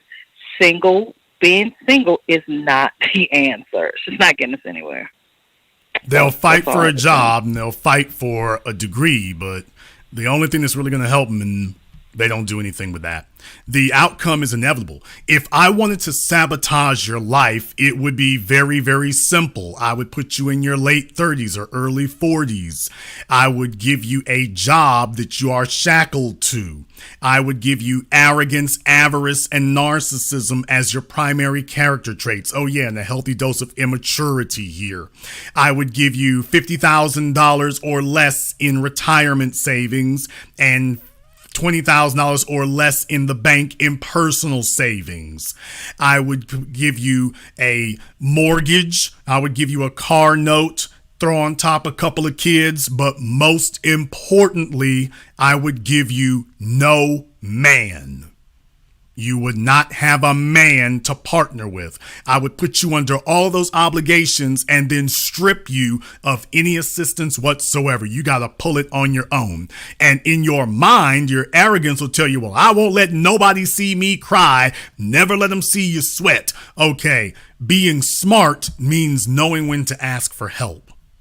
To the young women listening, these old chicks who are financially deadlocked, just understand something. They started as young women who were too stubborn to ask for help and to humble themselves. Now they'll just pay for it for the rest of their lives. And it will be a long, hard life of struggle and working. Caller from area code 805. You're on live with The Business. What's your name? Where are you calling from? This is Brian calling out of San Luis Obispo County. Okay, Brian, what's on your mind? Yeah, so I just wanted to see what you might have thought about this little story I wanted to tell you real quick, and it does pertain. I know somebody who actually took a trip from here in California all the way to Virginia and back. It was only about a 3-day trip. And I asked her, like, whoa, this is kind of coming out of nowhere. Why are you doing this? And she basically said, yeah, I've been talking to this guy lately, and I wanted to see if he was willing to claim me or not. But when we were talking over the phone, he had not made any actual hints that he wanted to. And then I kind of told her, like, you need to make sure while you're in your prime to lock down what you can with what you got, because it's going to get a lot harder in the future. And she kind of took that to heart. But, you know, one thing she said is, I want to see if he's going to be able or willing to provide for me for the lifestyle that I wanted. Now, she spent $800 on this ticket and went coast to coast just to get a yes from this guy in person. Now, I wanted to tell her, I didn't know if this was my lane to tell her, that if you really wanted to see whether he might have been able to actually provide for you, I think a good opportunity would have been that point where when your ticket had to be bought and he could have flown you out to him. Any thoughts? Okay, well, first of all, let's be clear on a couple of things here. A female already knows what she qualifies for. The only place in the world they tell you that, oh, I'm a 10 all the time, that's only when men talk to them and they know they're on the spot publicly. A female knows if she's an 8 or a 6. She knows it. She also knows what kind of man she qualifies for. She knows it. She knows it. And from there, if you're trying to get a commitment from a man, that's when it gets sticky. That's when, if you tell yourself you're an 8, they start getting real nervous when they have to actually go get somebody else to commit to her and give an 8 response. Men respond a certain way to an 8 and damn sure respond a certain way to a 10. So if she's putting this much work into it, she already knows what the answer is. The answer is no. If a man is interested in doing that for you, he don't mess around. He gets right to the damn point. If, number one, if he's got it, and number two, if he's interested. If a man is about that and he actually has it, he's going to get down to it. We don't have time to waste like that. So if she's putting that much work into it, it's because she knows he's not. She knows that. She thinks if I show up in person, that's like getting a baby. Well, if I do this in person, this will pressure him enough to get him over that line. If he was going to get over that line, you were correct. If he was going to get over that line, he would have already given her a gesture that he was in that direction. She's basically sitting up here trying to figure out some way to entice him over the line. That's not the way it works. He's already seen what she got to offer, and obviously he's not impressed. That's a very good point. I felt like if I was him sitting over there in Virginia, having a girl fly out to me, obviously I'm not going to mess it up by saying anything stupid. I'm going to tell her everything that she wants to hear. And on the other hand, too, it's the kicker that I was about to mention earlier is that she was telling me that she was in damn near dire straits with her money. And then for her to just drop $800 just for 3 days, I was like, I don't know, maybe in his eyes that might make you seem a little bit cheap. Okay, let me find out here. How old is she? She's 22. Does she have any kids? No. How much does she weigh? If I were to give her a guess, she's like 4'11" at 120 pounds. Okay, on a scale of 1 to 10, even numbers only, what do you rate her at? She does not wear makeup at all. I'm going to give her a 6. She's very adamant about not wearing makeup. Okay, then she's getting what a 6 can get. She got to get out here and get an average dude or the one that's going to fool with her. Now she's wasting time with this guy, but pretty much what he's giving her, that's what she qualifies for. That's where she's getting in where she fits in. She's wasting time? She's wasting time because I'm just saying at 22 years old, she shouldn't really be dealing with dudes who are not, who are just running her around the rosy. If she's been talking to him for a year or two and he's obviously not moving any closer, it's because he's like, yeah, I've seen what you got. It's all right. But it's not enough to get him to move any further. She's probably just a basic chick is the issue. Most females are basic chicks. They get on the internet and pretend they bad broads. But the reality is most females are just basic broads. They're just basic chicks. They get on the internet and pretend to be on some higher level because they see some real bad broads on Instagram and they fantasize themselves, well, I'm as good as her. And it's like, okay, if men did that about bodybuilding, imagine what people would tell us. So but they sit here and pretend to themselves they're on that level. But she's not getting 10 results. She's not getting 8 results. She sees the results she's actually getting. And what she's trying to do is this guy, I don't know what he does or whatever, but apparently it's enough that it's got her nose wide open. But he's not moving any closer to her. So I'm just saying she's putting in a lot of work for somebody who isn't really hurting themselves to do anything. What he's showing her through his actions, not his words, his actions, I can take it or leave it. I can take you or I can leave you. I'm cool either way. And I'm just saying that's never a good way to start with somebody who can take it or leave it. Yeah. Get somebody who can't be without it, and that puts you in a much better position. The very poignant point that you made. One thing I was going to add, she's known this guy for a while. I want to say at least, if they graduated in 2018, that would put you, like 4 or 5 years. Because I know that they knew each other before the end of high school. And you sure do know. Yeah, you sure do know a lot about this chick's life. I do. I tried to juice as much as I could out of her. And at that point, okay, it was like, here's the thing. I didn't really take you for that. You sure do know a lot about her life, and you ain't trying to get with her either. Solid. Think about that for a few moments. If you are, this is not the way to do it.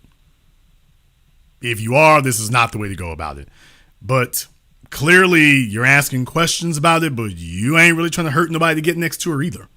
That should tell her something. A woman needs to put herself into the best condition she can be in, mentally, physically, emotionally, psychologically.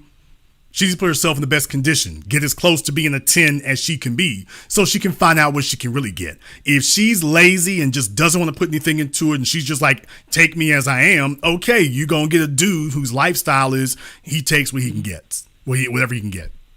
And that's where she's at. Thank you very much for giving us a call. Let me get caller from area code 267. You're on live with The Business. What's your name? Where are you calling from? Hi, yes. Good afternoon, evening. This is Timmy from Williamsport. This is a great topic that you're bringing up. I was recently at my military. They had this, I wouldn't say a meeting, but they had a bunch of mortgage people try to convince people that the market was great and it was the best time to buy. The sad part, it was a bunch of young girls between age 23 to 27, and basically the biggest demographic they pulled was young females. And I wish a lot of these females had someone like you to talk to. A lot of them also are being pushed by their mothers to get housing, and so a lot of people are getting misinformed, and I feel bad. And also, I remember I was on your Patreon and asked you a question about, my mom was trying to push me to get a house. And I'm so glad you bring this particular topic because, I know some females in their 40s and 50s who own a house and their lives is just devastating. Usually you buy a house when you have a family anyways, and I don't know how anybody... Well, you actually make a good point there. I want the young females to understand something. If your mama is out here telling you to get a house yourself, you need to get your own house. Do you know what your mom is telling you? Your mother is telling you that she has absolutely no faith whatsoever that you can get a man of any value, of any worth, to do anything for you. So you better get out there and do it yourself. Let me tell you something. Fathers understand this. Fathers understand this paradigm. Well, Jason, what do you mean about that? Well, if your daughter is cute, then you understand what her options are going to be. You know, if you got a cute daughter, like Matthew Knowles, he knew what he had. He knew what Beyonce was. He also took a look at Solange. You're like, not quite. Beyonce, oh, that's the superstar right there. She can get whatever she wants, whenever she wants. A father knows that. He knows when other men look at his daughter, he knows what they see. He knows. He also knows if, my daughter, she better go to college because ain't nobody really gonna knock themselves over for her. A father knows this. If he's dead ass honest, he'll just, my daughter got some challenges. She better get a degree. She better get a degree. She needs to go to work for IBM because ain't nobody gonna pay her way. She got to get out here and get it from the soil on her own. Because there's no man who's gonna do it. Well, how do you know that, sir? Because I'm a man. And if she wasn't my daughter, I wouldn't do it. So men are very practical in that regard. The mama will sit there and stroke her hair and, you is beautiful. There's somebody for everybody. If you don't slap that heifer, There's not somebody for this little ugly ass piglet over here. No, be honest about what the hell it is. So what I'm saying is, if your mothers are actually letting you know in a lot of your cases, for you females that your mama is telling you to get a house, she's telling you, oh no, you're too raggedy. Ain't no man gonna get nothing for you. You gotta do it on your own. Well, my father said the opposite. My father actually said the opposite. He said, it doesn't make sense to buy a house. Number one, you have a family. Number two, that's a big obligation and something that you have to really sit down and think about before you just jump in. My mom is very irrational, and she's very emotionally driven, and she's also a big feminist. And stuff is she married to your father? And my dad puts up. They fight so much. Okay, but they fight I much. Okay, I asked you: is your mother married to him? Pay attention. Yeah. Okay, well, in the words of Marlon Brando from The Godfather, women and children can afford to be reckless, men can't. So yeah, she can afford to talk stupid because her knowledge, her ignorance isn't hurting her because she's not actually being held accountable for it. The man she's married to, he's the one who has to be competent. Right. She can afford to be incompetent because ultimately he's competent enough for both of them. Thank you very much for giving us a call.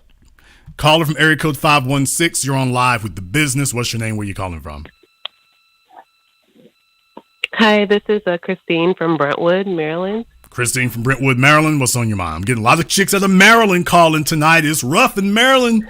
It is rough in the housing. They must have got a bunch of y'all. It's rough up there. No, I just wanted to shed light on what you were talking about earlier about women, especially Black women, high earning in Maryland and not being able to afford or, buying homes. That's the situation for a lot of my girlfriends. And I see that they purchased a home and then the pandemic came and they had to either start renting or, a portion of the home or either give up the home altogether. So I think it's just really interesting that you say that. And for my situation specifically, I'm married and we still are kind of unable to purchase a home because it's so expensive, even with the dual income. I'm glad to just be able to have my husband because I will say in the beginning, when I first met him, I did not think about numbers that way. He's the one who instilled in me hey, you have to plan things all the way out. You got to do the numbers. You have to see how much it's going to cost you in the long run instead of just having impulse buyers saying that you can just afford things because of the monthly payment. So pairing up with him, he instilled that value in me and allowed me to see okay, I can't make rash decisions and things like that. So it's really interesting you brought that up. Well, a competent man is your insurance policy. Your employer is liable to sit up here and say, you know what, we're shutting down shop. And you know this. Your husband is your insurance policy. That's the person who has walked down the aisle and committed to you. So ultimately, you can work with him to navigate this thing. And let's be very, very clear. It's a rough market out there. Even if the housing prices do go down here by 25%, it's still a rough market. But let me tell you, it's a hell of a lot harder trying to fight it on your own. At least you have a partner who is down for you and will fight this with you. The rest of these chicks out here trying to do it on their own, and all they're really going to do is put themselves into a lifetime of debt and a lifetime of struggle. And they're going to look back over their lives, and they're going to be like them old niggas from the 70s. With their hats on, with the feathers sticking out of it, and trying to show pictures of how great it was. So they'll be showing their kids or their grandkids, assuming Facebook and Instagram is around that long. At the rate Facebook is going, it won't be. Absolutely. But assuming it's around that long, they'll be showing their kids and grandkids pictures of them when they were in their, their mid-20s or their 30s. I have females on my Facebook friends list who they became friends on Facebook. They're not really friends of mine, but they became friends on Facebook when they were in their 20s or 30s. Now they're in their 30s and 40s. Now they're in their 30s and 40s. In some cases, their kids are grown now. So we watch them get old. Anybody remember Zaza Ali? Okay, she was a young thing at the beginning. Not so much now. I'm just saying we're watching them get over middle age and we're watching them age out of the system. So it used to be you had a photo album you showed photos in. Now everybody can go ahead and take a look at what the hell she's been doing for the last 5 years, 10 years, 15 years. We can take a look at her Facebook and Instagram and we can see the rundown of her life. Don't trust a female who goes back and sanitizes her Facebook or Instagram, fellas. Y'all all know full damn well if it says that she was on Facebook in 2005 and she only has photographs from the last 3 years, it's like, okay, heifer, you sanitize your timeline. We need to see what's going on here because you know there's more to it. And they're just getting old now. And it ain't worked, man. It's just a bunch of chicks sitting up here. They go off and pull some stunt every once in a while. A bunch of size 16s showing pictures of themselves on airplanes and in hotels somewhere once a year or once every other year. Yeah, but this ain't your damn life. And if for what you did, you've worked yourself into damn rigor mortis for it. It wasn't like it was easy. It's sitting up here breaking them down. That's why they're all built like bulls with attitudes to match. This constant stress and the constant burden of performance is turning them into androgynous drones. Yeah, and that's an interesting point you made. The same thing, like with my mom, she literally is the same profile, exactly that. She was married to my dad for 16, 17 years, and she divorced him in like her 40s and 50s, and now she has a mortgage. And I mean, watching her struggle, it's hard for me because I'm learning from her mistakes. But at the same time, I'm just like, she wants me to help support her, my brother to support her, but how can we when she chose to like walk away from the marriage, so, and that's exactly, she tells me all the time, I respect your relationship with your husband, stay with him because it's really hard out here. I mean, she's by herself. There's no one to take care of her. She lives out of state, and she has people boarding and living in the house because she can't afford the mortgage on her own. Well, so she's renting it to total strangers. Okay, slow down. Yeah, slow down. Mm-hmm. So you're saying that she moved out of state. What state is she in now? Well, she's in New York. I moved out of state, so I left her in New York. So she's still in New York, New York City? Yes. Long Island. Okay, so she's in Long Island, and she's in her 50s or 60s now? Yep, 64. Is she still working? Yes, so making $20,000 a year. Your mother is sitting up there trying to make it in New York on $20,000 a year. I bet you she's counting down the months to get her Social Security. Absolutely. Think about that for and a few nothing, moments. Not much left in retirement, not much saved up. I've asked her to have that conversation with me. I've asked her to do her budget with me, and she just is embarrassed and she hides the numbers. Like she doesn't want to do the numbers. And when I actually did the numbers with her, I said, "Hey, you're paying over $2,000. Your expenses exceed like your income over $2,000 a month. Meaning like you're just completely upside down." She's just like, yeah, well, I'm going to work harder. I'll find another job, or I'm going to do real estate. I'm going to do this. Think about that. And then you're in your damn 60s talking about getting a second job. This is hard-headedness. Yeah. This is why she doesn't have a husband. A man is willing to tolerate a lot. Eventually, we're going to draw the line and be like, okay, you are fatally, fundamentally broken. And let's be very, very clear. When you were younger, when we were much younger, we might have tolerated that better. We might have tolerated that differently. We ain't kids no more. We're not kids anymore. And once we cross that line, we're going to expect you to start some of that competence that we have. We're going to start expecting that to rub off on you. And if you get to a certain age and a certain point, we just realize, okay, I've been demonstrating through my example as your masculine component about the competence I bring to the situation, and it's not rubbing off on you. A man got to make a decision. A man has to make a decision. And that decision is going to be walking away from her, either physically or emotionally.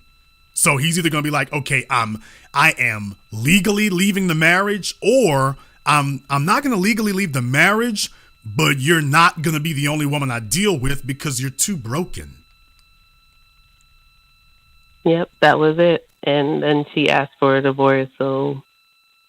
And now he's married to someone 20 years younger, and he's doing a lot better than she is, unfortunately. Now, understand something. Where does this younger female thing come from? It comes from that's a man's motivation. When a man gets into a relationship, let's just keep it like it is. A female's ability to start a family, those physical traits that indicate that's what men value. It doesn't work that way for females. So you see, he started the rewards clock all over again. He hit the reset button on the rewards clock. So you see, he can get out here and hit these streets and get it and do nice things for her because basically he's traded her in for a younger model. So this gives him abilities that otherwise you wouldn't have. This gives him motivations that you otherwise wouldn't have. Your mom's not motivated to do that. Let's be clear. She's 60-something years old. This wasn't the plan. This wasn't the plot. The plot wasn't that you're going to be 60 years old in Long Island humping it for yourself. But we have females out here who are just suicidally broken. Now, there's the real problem I want all of you to understand. It's one thing to have some females who are just a little hard-headed. It's another thing to be suicidally broken. Ma'am, nobody wants to be working for the rest of their damn lives. I want all of y'all to think about your jobs right now. If you work at a school, if you work for a large telecom, if you work for a state agency, how many of you have people at your job that they are happy? I mean, genuinely happy and fulfilled coming to work at that job? How many of you have that?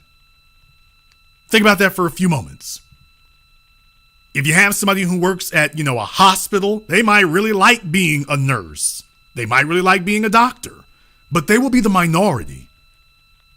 You have somebody who works at a school. They might like working with kids.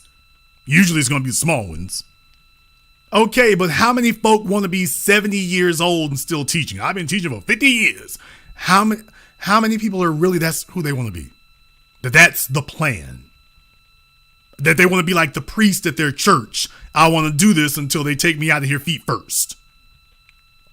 How many really want to do that? And then how many of you want to be like, look here, damn it. When I hit about 50, we need for the speed of this treadmill to start slowing down.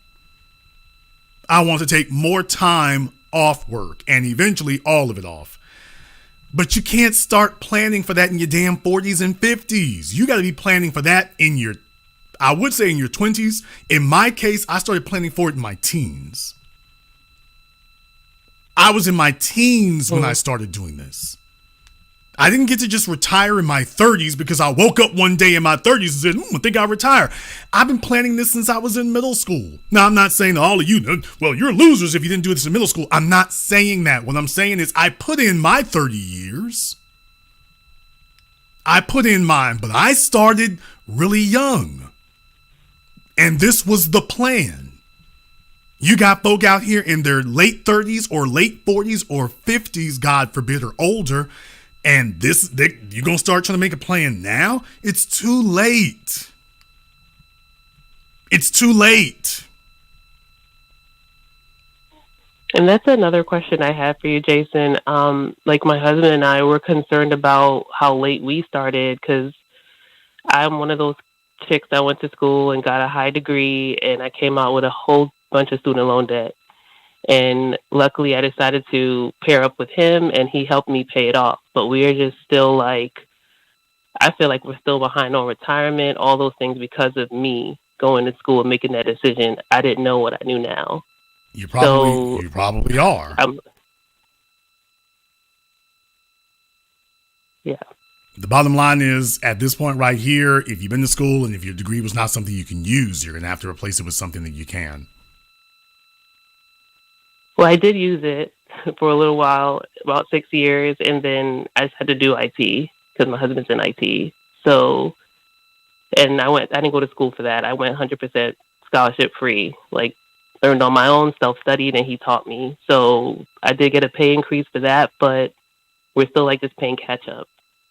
And it kind of feels like, and he's trying his hardest, but we did have that setback and then we want to buy a house, but now we're like, why would we do that? Because well, I mean, the market is you bad. Certainly don't want to. No, this probably is not necessarily time. It just depends. It's certainly probably not necessarily time. You want to do it from a position of strength. It depends on how much money you make, and it depends on how much money you have in savings, and then of course going forward. You don't want to just buy a house to have a house. You need to have a house because it's a good part of the plan. That's the real thing about it there. Right. But if you're not a member of my Patreon, you want to go ahead and join that and give us a call this weekend. We can see about discussing that further in depth with you. Okay. Perfect. Thank you very much for giving us a call here tonight. Like I say, I mean, certainly you want to be in a position where you might start a little late, but even if you started late, it's a whole lot easier with a partner. It's a whole lot easier with backup. You got somebody who's got your back. A lot of these other chicks are just out here on their own. And it's one thing when you're young and cute and everything like that. It's another thing if you by yourself and you're going to drag this donkey on your own. Caller from area code 404. You're on live with The Business. What's your name? Where you calling from? Hi, I'm Aaliyah Davis, and I'm calling from Nashville, Tennessee. Hello, Aaliyah from Nashville. What's on your mind? Okay, yeah, I'm a licensed esthetician out here in Nashville, and I'm 22 years old. At the moment, when you talk about men and finding someone, it's hard and difficult being, 22. I also have an aesthetics business, currently in like a suite, so I'm not like a storefront business owner, but I do have a location. Finding like men, or men in my generation, it's kind of like slim, when you're looking for marriage and you're looking for that stability, because a lot of us, or a lot of like the men, want to indulge in this sleep and kind of like dump culture. And I'm just trying to find out, I'm trying to figure out how to maneuver and get what I want, that's pretty much what I'm trying to figure out, is how to get what I want. Okay. Now, remind us here how old you are again. I'm 22. Okay, you're 22 and you're a licensed esthetician and you say you have your own business at it. I know you have your own business at it because you said it 2 or 3 times. Okay. So apparently you're very proud of that. How we do one thing is how we do all things. And word of advice to you, ma'am, no man is impressed by your income, your degree, or what you do for a living. We're not. Mm-hmm. You're impressed by our socioeconomic progress. We're not impressed by yours. And the reason for that is because we're not looking for you to take care of us. You're looking for us to take care of you, but you're not interested in taking care of us. Therefore, it doesn't matter how well you do for yourself because you're not offering to take care of any of us. That's the problem. So what you're doing, you're young and you're very, very enthusiastic, and I get that. But you're gonna have to understand that that's not a good thing to have there in that regard, because you don't understand that we see that differently. So you're 22 years old. Congratulations. Mm-hmm. But number one, I'm gonna also tell you, listen more than you speak. That's another thing I'm going to tell you. Okay. I understand you're young and enthusiastic. There is nothing about a woman being a motor mouth that is attractive to a man who has got his act together. There is no man making 6 figures who's looking for a female who talks more than she listens, because you're not going to lead. Mm-hmm. If you're talking more than you listen, that means you're leading. But then again, of course, you think you're leading because I have a business. I'm an esthetician. I'm a licensed esthetician. I have a business. Yeah. You've been by yourself so long that you don't even hear yourself doing this. Or if you do hear it, you're not really taking note of it. But these are not positives. I wouldn't necessarily have been alone. You're doing it again. For a long time. I actually By the way, you're doing it again. Now, understand something. I'm old, ma'am. I'm old enough to be your father. And you keep interjecting and talking over me. Now, I'm going to ask you one question. Tell me the man who could pay your way and provide a life for you, who he's looking to have a chick acting like you are right now. Tell me who you think that is, who he's sitting around saying, damn, I wish I could have a 22-year-old who overtalks me. I wouldn't say that I don't have men who don't want to take care of me. I do. Okay, then go get them. Then it's silly for you to be on the phone with me. Go get them. You're wasting time. They're not the type of the type of men that I'm looking for. Okay, so in other words, the only men you have access to are men that you don't even want. So in other words, they're not worth mentioning. So you don't actually have anybody who actually wants you. If I wanted to settle and compromise. Okay, yes, so in other words, then you need to settle. Because that's the market is showing you what you qualify for. A 22-year-old know-it-all motor mouth qualifies for a dude who's struggling. But I'm not a motor mouth. I think that I'm just a little nervous talking to you. Okay, I'm trying to get your attention. I don't have years to speak to you. I'm not here to hold your hand, nor placate, nor pander, or coddle you. You're a grown woman. You talk too much. I'm just going to be very, very brutal and just say, okay, this won't be delicate. You're 22 years old. You don't have obviously your family has tolerated this bad trait from you. And maybe in school you were a rather bright kid. And that's great. Baby, you ain't a kid no more. We're not in school anymore. What you're doing is very unsexy. Men are not judging you by how you look. We're judging you by how you act. For the men who are going to have to pay your way in life, it doesn't matter how bad your body is. With you acting like this screams immaturity. It also screams the most dangerous thing of all, uncoachable. Because you talk more than you listen. And clearly you didn't have a father in your life to tell you this. And I don't have weeks and weeks to stay on the phone with you. So I'm just going to cut straight to it. Pleasant or not. This is horribly unsexy. And the type of men who will sit and listen, the only thing they're going to do is like, okay, she talks too damn much, but at least I know something she's good for, so I'll let her keep running her damn mouth. But as soon as she finishes, all right, now what are we going to do next? And that's all you're getting, which is what you complain about. It seems like everybody's doing, yeah, because this is what men do for females who are not coachable and who want to talk more than they listen. Yeah, I'm trying to tell you, catch a clue. The fellas are trying to tell you something about the way you behave. Catch a clue. This is what you qualify for, acting the way you do. Okay. And it doesn't matter where you are, Nashville or Neptune. The men are going to treat you the same. I just met you, and I'm saying I can confirm everything you said. I'm pretty sure the guys do treat you just like that. I'm sure they do. Now, I need you to grow up and realize you're sabotaging yourself. You're 22. You're letting years fall off the calendar, acting like a high schooler.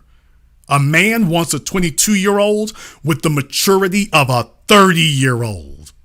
That's what a man is looking for. Ideally, a man wants a 25-year-old who has the maturity and savvy of a 35-year-old without the emotional baggage. Which is what having your age is supposed to do. So you don't have the emotional baggage. Yeah, we got these character defects. You fix those, and I think things will change for you. But if you refuse to address the elephant in the room, all you're going to be is an esthetician that guys are just looking for, okay, let me wait till she finishes talking so I can lay up. Okay.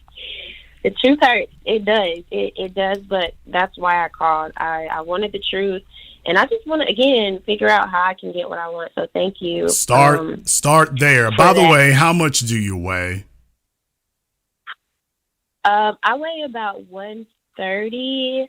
I'm not like skinny, but I'm like petite. And I'm also around 5'5". Well, certainly keep that in mind. But the first thing is you need to start developing some feminine character traits. When you were in school, you weren't really coached on the finer points of it, but a female who talks that much, when you're in the company of a man that you're looking to lead you, he ain't trying to hear you prattle on all day. You're supposed to be listening to him, because your job is to show him that you are his best option for a partner. How are you going to do that if you're constantly talking, trying to regale him with how much you know and how great how great you are? How are you going to do that? A woman doesn't impress on a man how great she is by talking. She impresses how great she is by doing, not by talking. Right. We are not impressed by that's great, that's wonderful, and compared to Bushika and the Hood Radettes, you're doing great compared to them. But just understand, men don't look for from you what you look for from men. And you're not helping yourself. You're doing yourself grievous harm. And my concern is you're going to be 25 doing the exact same thing you're doing right now. And the prime options you used to have, those will have dried up too. No. I definitely have listened as much as I can, being attentive to everything you're saying, regardless of the fact that it does hurt. Because you are right. I haven't had these conversations with my father. I did have him in my life, but I don't think that my dad kind of was of a leader that I'm looking for in a man. So I never got these type of like conversations and guidance. So to have, your observation and for you to lay it down on the line as clear and ruthless as it can be. I want you to start the lessons now. Because, by the way, I just let you talk now for the last 30 seconds to prove one point. You could have just said, yes, sir. Yes, sir. Thank you for giving us a call. Ladies, in your early 20s, ideally, we are looking for a female who is 25 with the maturity of a 35-year-old. Ideally, a man is looking for the physical prime characteristics with the mental and maturity prime characteristics. Ideally, that's what men are looking for. And if that's you, then it works. If that's not, well, that could be a problem. If that's not. I want to thank everyone who has contributed to support tonight's program here. So thank you very much for that. We appreciate that. No One Cares, Kimmit, D106. I see you out there. So thank you very much for that. And also Frito So Fly. Thank you very much for the generous contribution here tonight. We appreciate that. And also, as always, consider using PayPal or Cash App because Google keeps 1/3 of everything you contribute here. So just keep that in mind here as well. But thank you very much for it. We appreciate that. For the folks on Zoom, you have to stop jumping in and out of the rooms out there, folks. So if I ask you to start video, by the way, that's another thing. If I ask you to start video, that's not a request. You need to turn your video on. If you don't, then I have to hit the other button to remove you. So let's make sure we have our act together here. I got Reggie on Zoom. Hey, can you hear me? Mic check. Yes, we can hear you just fine, Reggie. Now we can see you. What's on your mind? Okay. Hey, sorry, I joined your broadcast a little late, so if I touched on something you already mentioned, apologies. But I just want to make a point too, as far as just like mention the mortgages, maintenance on the homes. I don't know how many women actually do maintenance on the homes, like cutting grass, pest control, mounting a TV, painting, things like that. That's also something that they need to budget for. That I know, as far as my family members and stuff, do not budget for and just rely on, us to do. Well, no, I mean, like I say, I was being very generous because all I'm doing is just saying, by the way, let's just limit this. Let's just limit this to say $250,000 with just the basic fees you'd have to pay. And because understand, let's be very, very clear. Brother, how many of these women out here got $50,000 in cash they can put down? Let's be very, very honest. The majority of them are looking for a subprime mortgage. That's exactly what got us into the 2008 financial crisis. A bunch of females, and let's just keep it real, especially in Georgia, that was driven by black women. The mortgage companies were selling a bunch of subprime loans to black women. Whole neighborhoods they came back and gathered up again. Whole neighborhoods they came and gathered up. That was a primarily black female driven phenomena there. They sold them and knew that they weren't going to be paid for them, came and gobbled them back up and put them back on the market. Now they've done it 2 or 3 times now.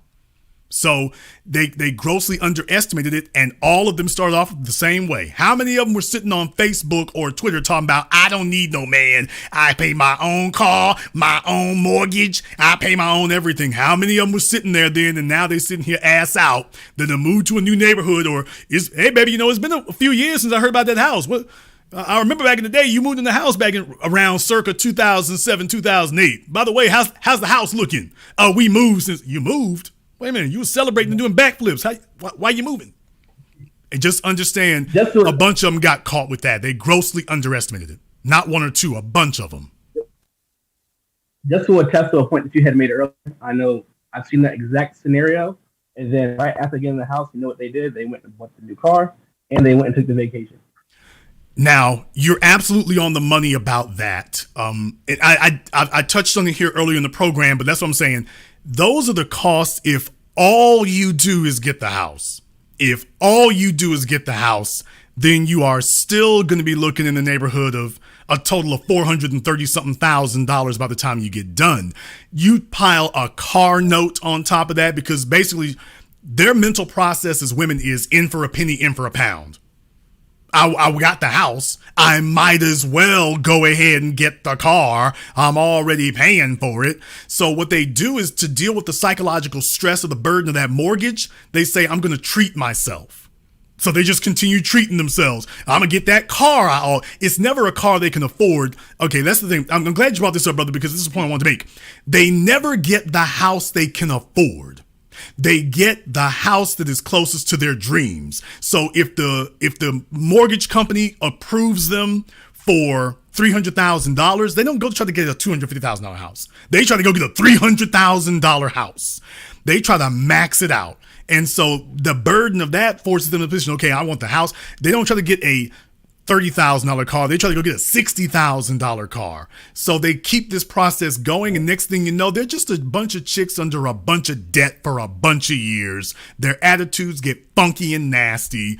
They'll steal a little bit of money here to go on a vacation once a year. And the cycle just continues for decades. We got a bunch of old ass middle-aged women out here now who are just completely burnt out the game because this is what they spent the last 20 years doing. Keep it up with the Joneses. Thank you, sir. Thank you very much for giving us a call here tonight. They have a lot to learn. They have a lot to learn. They thought it was going to be simple and easy. It is not that way. It's not that way. And they had a bunch of highfalutin, fast-talking salesmen out here telling them whatever they wanted to hear. A bunch of fast-talking salesmen telling them whatever they wanted to hear, and that wasn't what it was. That wasn't what it was. Now you have to sit up here and get them to do something serious for you, and it isn't that way. It isn't that way. Let's go ahead and get another phone call here on the phone lines. Let me get caller from area code 561. You're on live with The Business. What's your name? Where you calling from? Hey, this is Chance, the Needton Shriner from Loxahatchee, Florida. All right, Chance from Loxahatchee, what's on your mind? I am sorry, someone's calling me and my phone's beeping. I'm currently in Ohio. Okay, what's on your mind? Ohio. Anyway, yeah, I have a cousin. Like, I forget how old she is. She's in her 20s. I'm wondering, what's the best time that a woman should get married? Like, and have a partner, like, to deal with this, like what we're talking about right now. Technically speaking, any time past the age of 22. Because early? You call it early. Technically speaking, historically, that's really kind of late, to be totally honest. But here's the real thing, brother. What is she waiting for? Think about this for a few moments now. Some of you, if you were raised by single parents, I understand the thinking that, but that's what a male does. For a male, it's different for him to get married early. What you expect from us in our 20s is different than what you expect from a woman in our 20s. You're not expecting a man to be built and be able to take care of a wife and 2 children at the age of 22 or 25. A female doesn't have to do anything except be cooperative and be his partner. So a woman can do that at 22. Either your parents formed you into a proper feminine being by the time you're in your early 20s, or you're like, what's her name? Okay, you got a lot of noise going on there. I'm going to have to let you go. But the bottom line is, you're not going to be, if you don't have your arms wrapped around being a proper feminine being by the time you're 22, there's issues. If you're not wife material by that time, there's issues. You don't have to get to the age of 30. Ooh, let me become wife material now. That's negligence. That's just negligence. All you're really doing is telling her, okay, I want you to stay on the market, rack up more bodies, get more run through. Go focus on your career. She's at a crossroads at 22. I can focus on a career, or I can focus on my ability to get the maximum value man that I can. Let me go get my career together. That'll take me a good decade. I will become the arrogant narcissist I always wanted to be. And then I will go and, quote, partner with a man, and I will come to him and tell him what my program is. You know, like the 22-year-old chick from Nashville who just got off the phone. Like the 22-year-old chick from Nashville who just got off the phone. First words out of her mouth are about what she does and what she's doing and what she's done with her life and where she's going and what she's got. She really did think that she was impressing all of us. She really did think this is what meant that this is improving and enhancing my value to men. Let me tell you what I've done by the age of 22. Let me tell you where I'm going. Listen to all my attributes. She's saying it as if that enhances her value to men. And she's shocked to hear we don't care about any of that. She's sitting here looking at us like Andrew Garfield Spider-Man. What? No, we don't care about that. We don't. But she's fully invested. And you know why? Because a woman can control her career, as it were. They look for things they can control and things they can nail down because they've been taught by insecure women, women who couldn't keep a man because they're too flawed and too damn broken. They couldn't actually keep one, so they teach their daughters tools that don't work. You were coached by a failure. So she was shocked and amazed to hear that, by the way, yeah, men don't give a damn about your degree. We don't care what you're doing. We want to know how you plug into our program. We don't want to hear about your job and your degree. You're trying to sell us on your program. We don't want to be sold on your program. You're going to have to convince us to sell that you sold yourself on ours on account of the fact that you're looking for us to carry the damn freight. And let's just be very, very clear. What you see on your screen right now, this is what the women are really looking for right there. I showed you all a bunch of that red stuff, but let's just keep it all the way real. Ladies, this is what y'all are looking for. This is what you're really looking for. No, you are not looking for a man to put you in a $250,000 house. Ideally, all of you are looking for a man who can slap your high heels into a place that's $400,000 or more. That's what you're really looking for. You don't want to live in the working class part of town. You want to live in the best part of town. You're trying to figure out how you can get there. And we know that's true on account of the fact that every time you all take out a mortgage, you go and take it out for the maximum you can, and you can't even afford it. And what I'm saying is understand something. If you put yourself into a position where your selfishness leads you to sit up here and say, well, it doesn't matter how stupid I am, how hard-headed, how arrogant, how many mistakes I make, how many bastard kids I wrap up, that doesn't matter because I'll pick it up on my own. You can't pick this up.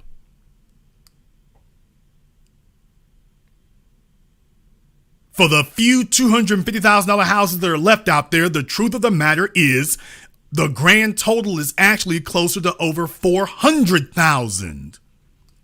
But you never sit up here and multiply that $1,300 a month mortgage payment by the 360 months, which is the 30 years. When you do that math, you realize, oh no, I'm not going to pay $250,000 for this $250,000 house.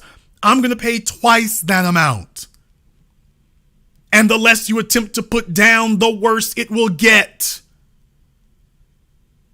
You need a man to who's going to need to ally with you on this. You're going to need somebody else. Because you are not gonna pay the damn $780,000. Because now the interest rates are moving towards 6%.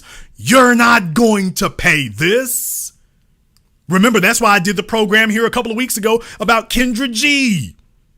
Yeah, if a man was paying for that damn Bentley, Kendra would be like, oh, hell no, it's got to be brand new, fresh off the showroom lot. But when the woman is paying for it herself, oh, I'll be okay with this Nissan Altima. I'll be okay with this Nissan Rogue. I'll be all right with this Honda Accord. I'll be okay with this Toyota Camry. I'll be all right with that. Not even Camry. Toyota Corolla. When it's the man paying for it, spare no expense. But when she's on the hook for it, all of a sudden she gets budget conscious.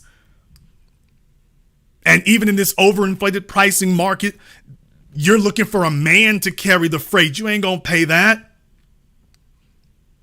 Now let's just be honest about where we really stand, damn it. The average black woman's income in this country, according to the Social Security Administration, is around $38,000 in you all's peak years in between your 30s and 40s. I'm going to go ahead and spot you $40,000. Okay, I'll give you $40,000 in income. And let's just say you're making $40,000 a year.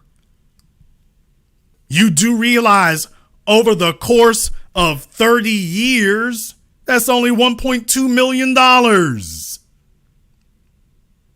That's only $1.2 million. I gave the earlier example of somebody making $70,000, but if you're making $40,000 a year over the course of your working life, that's only going to be $1.2 million.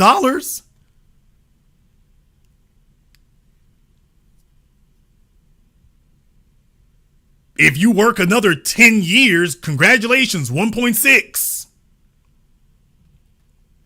$1.6 million if you work 40 years.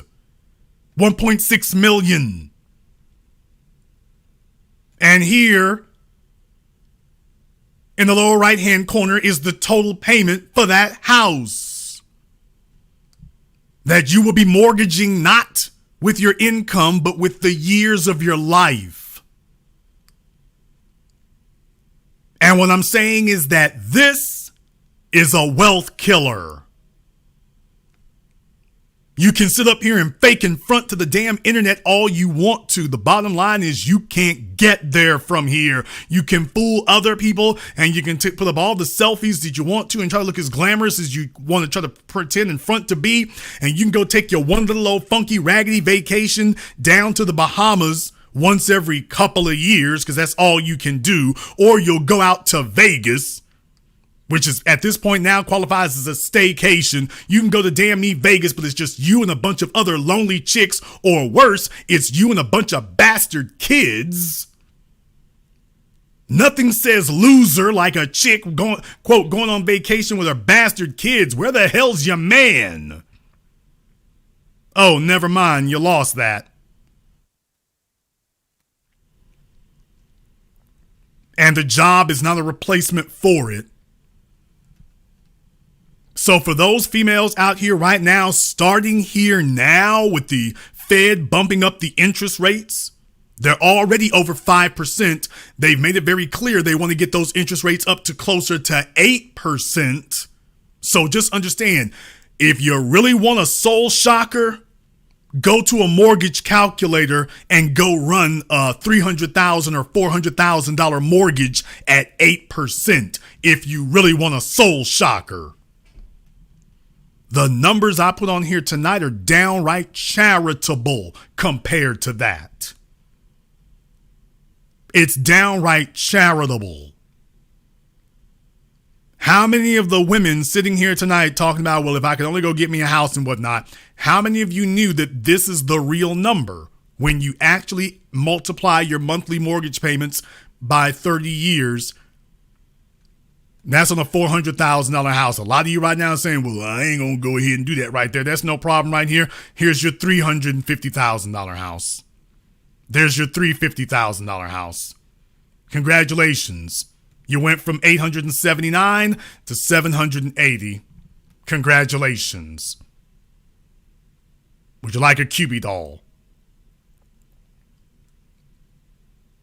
Oh, you don't want to do that? You think you're going to go find yourself a shack for $250? Go ahead and try it. Go ahead and try it. At 6% interest, at a 6% interest rate, that $250,000 house is over $500,000. With the Fed raising interest rates now, they've gone on a damn tear this year, raising interest rates. This is the new normal.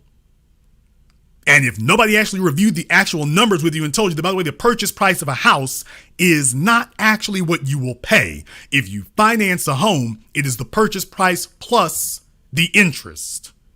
And you might be hearing 5% interest and don't really realize that's an annual. You really don't understand it. You really don't understand it. What I'm trying to tell you is that there are going to be a lot of females who used to be young women, but they were hard-headed and arrogant. And now all they're going to become are old women carrying around a bunch of debt, looking back over their life when they had an opportunity to make a different decision. And there's going to be a bunch of them sitting there telling people, that didn't hurt. I'm okay with it just like it is. I'm fine with the way things are. With broken, busted psyches. To the young women listening, you have a choice to make. This can be you. I would recommend you do something different. We're going to go ahead and wrap things up here. If you are new to the business, welcome to the program to lay the foundation upon which all of these YouTubers are going to be stealing and copycatting everything they heard tonight and trying to rewrite it. You heard it here first. Go ahead and click that red subscribe button. Click that yellow notification bell. Join us here every week. And if you haven't joined us on Patreon, you definitely want to go ahead and check that out as well. I did the credit card workshop here last week. Folk really loved that. Got some other things I'm looking into here as well. Looking into doing a truck driver's workshop here soon to update it to take it to the next level. So the advanced truck driver's workshop is coming as well. We do not talk about high value men here. We build high value men and high value women. So definitely go ahead and make sure you're joining us for that as well. I want to thank everyone who has contributed to support tonight's program on PayPal, Cash App, Super Chat. Thank you very much for your support. We appreciate that. And thank all of you for tuning in. Make sure you like the program and share it. YouTube is going to try to bury it. You saw last week they hit the damn program. It violated no rules. And they were like, these are the black codes. You violated, period. So thank you all for going ahead and joining us. Make sure you share it. Send this to a female out there. Any female who is trying to talk to you silly, whether you're male or female, any chick who don't get it, sit down and get a mortgage calculator and show her, by the way, here's how much you really have. And let's take a look at your income and multiply that by 30 also. Take your mortgage payment and multiply it by 360. Now let's take your monthly income and multiply that by 360 also. And we can tell you how much of your life and your soul you sold.